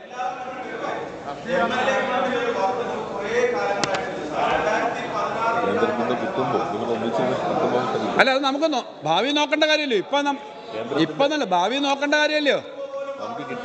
Minister please.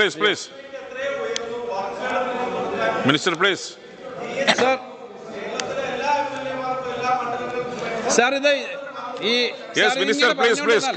സാർ, ഈ പൂരക്കളി അക്കാദമിയെ സംബന്ധിച്ച് ഇവിടെ കാര്യങ്ങൾ പറഞ്ഞിരുന്നു. കഴിഞ്ഞ വർഷം ഉള്ള ഫണ്ട് തന്നെ അതുണ്ടാവും, യാതൊരു സംശയമില്ല.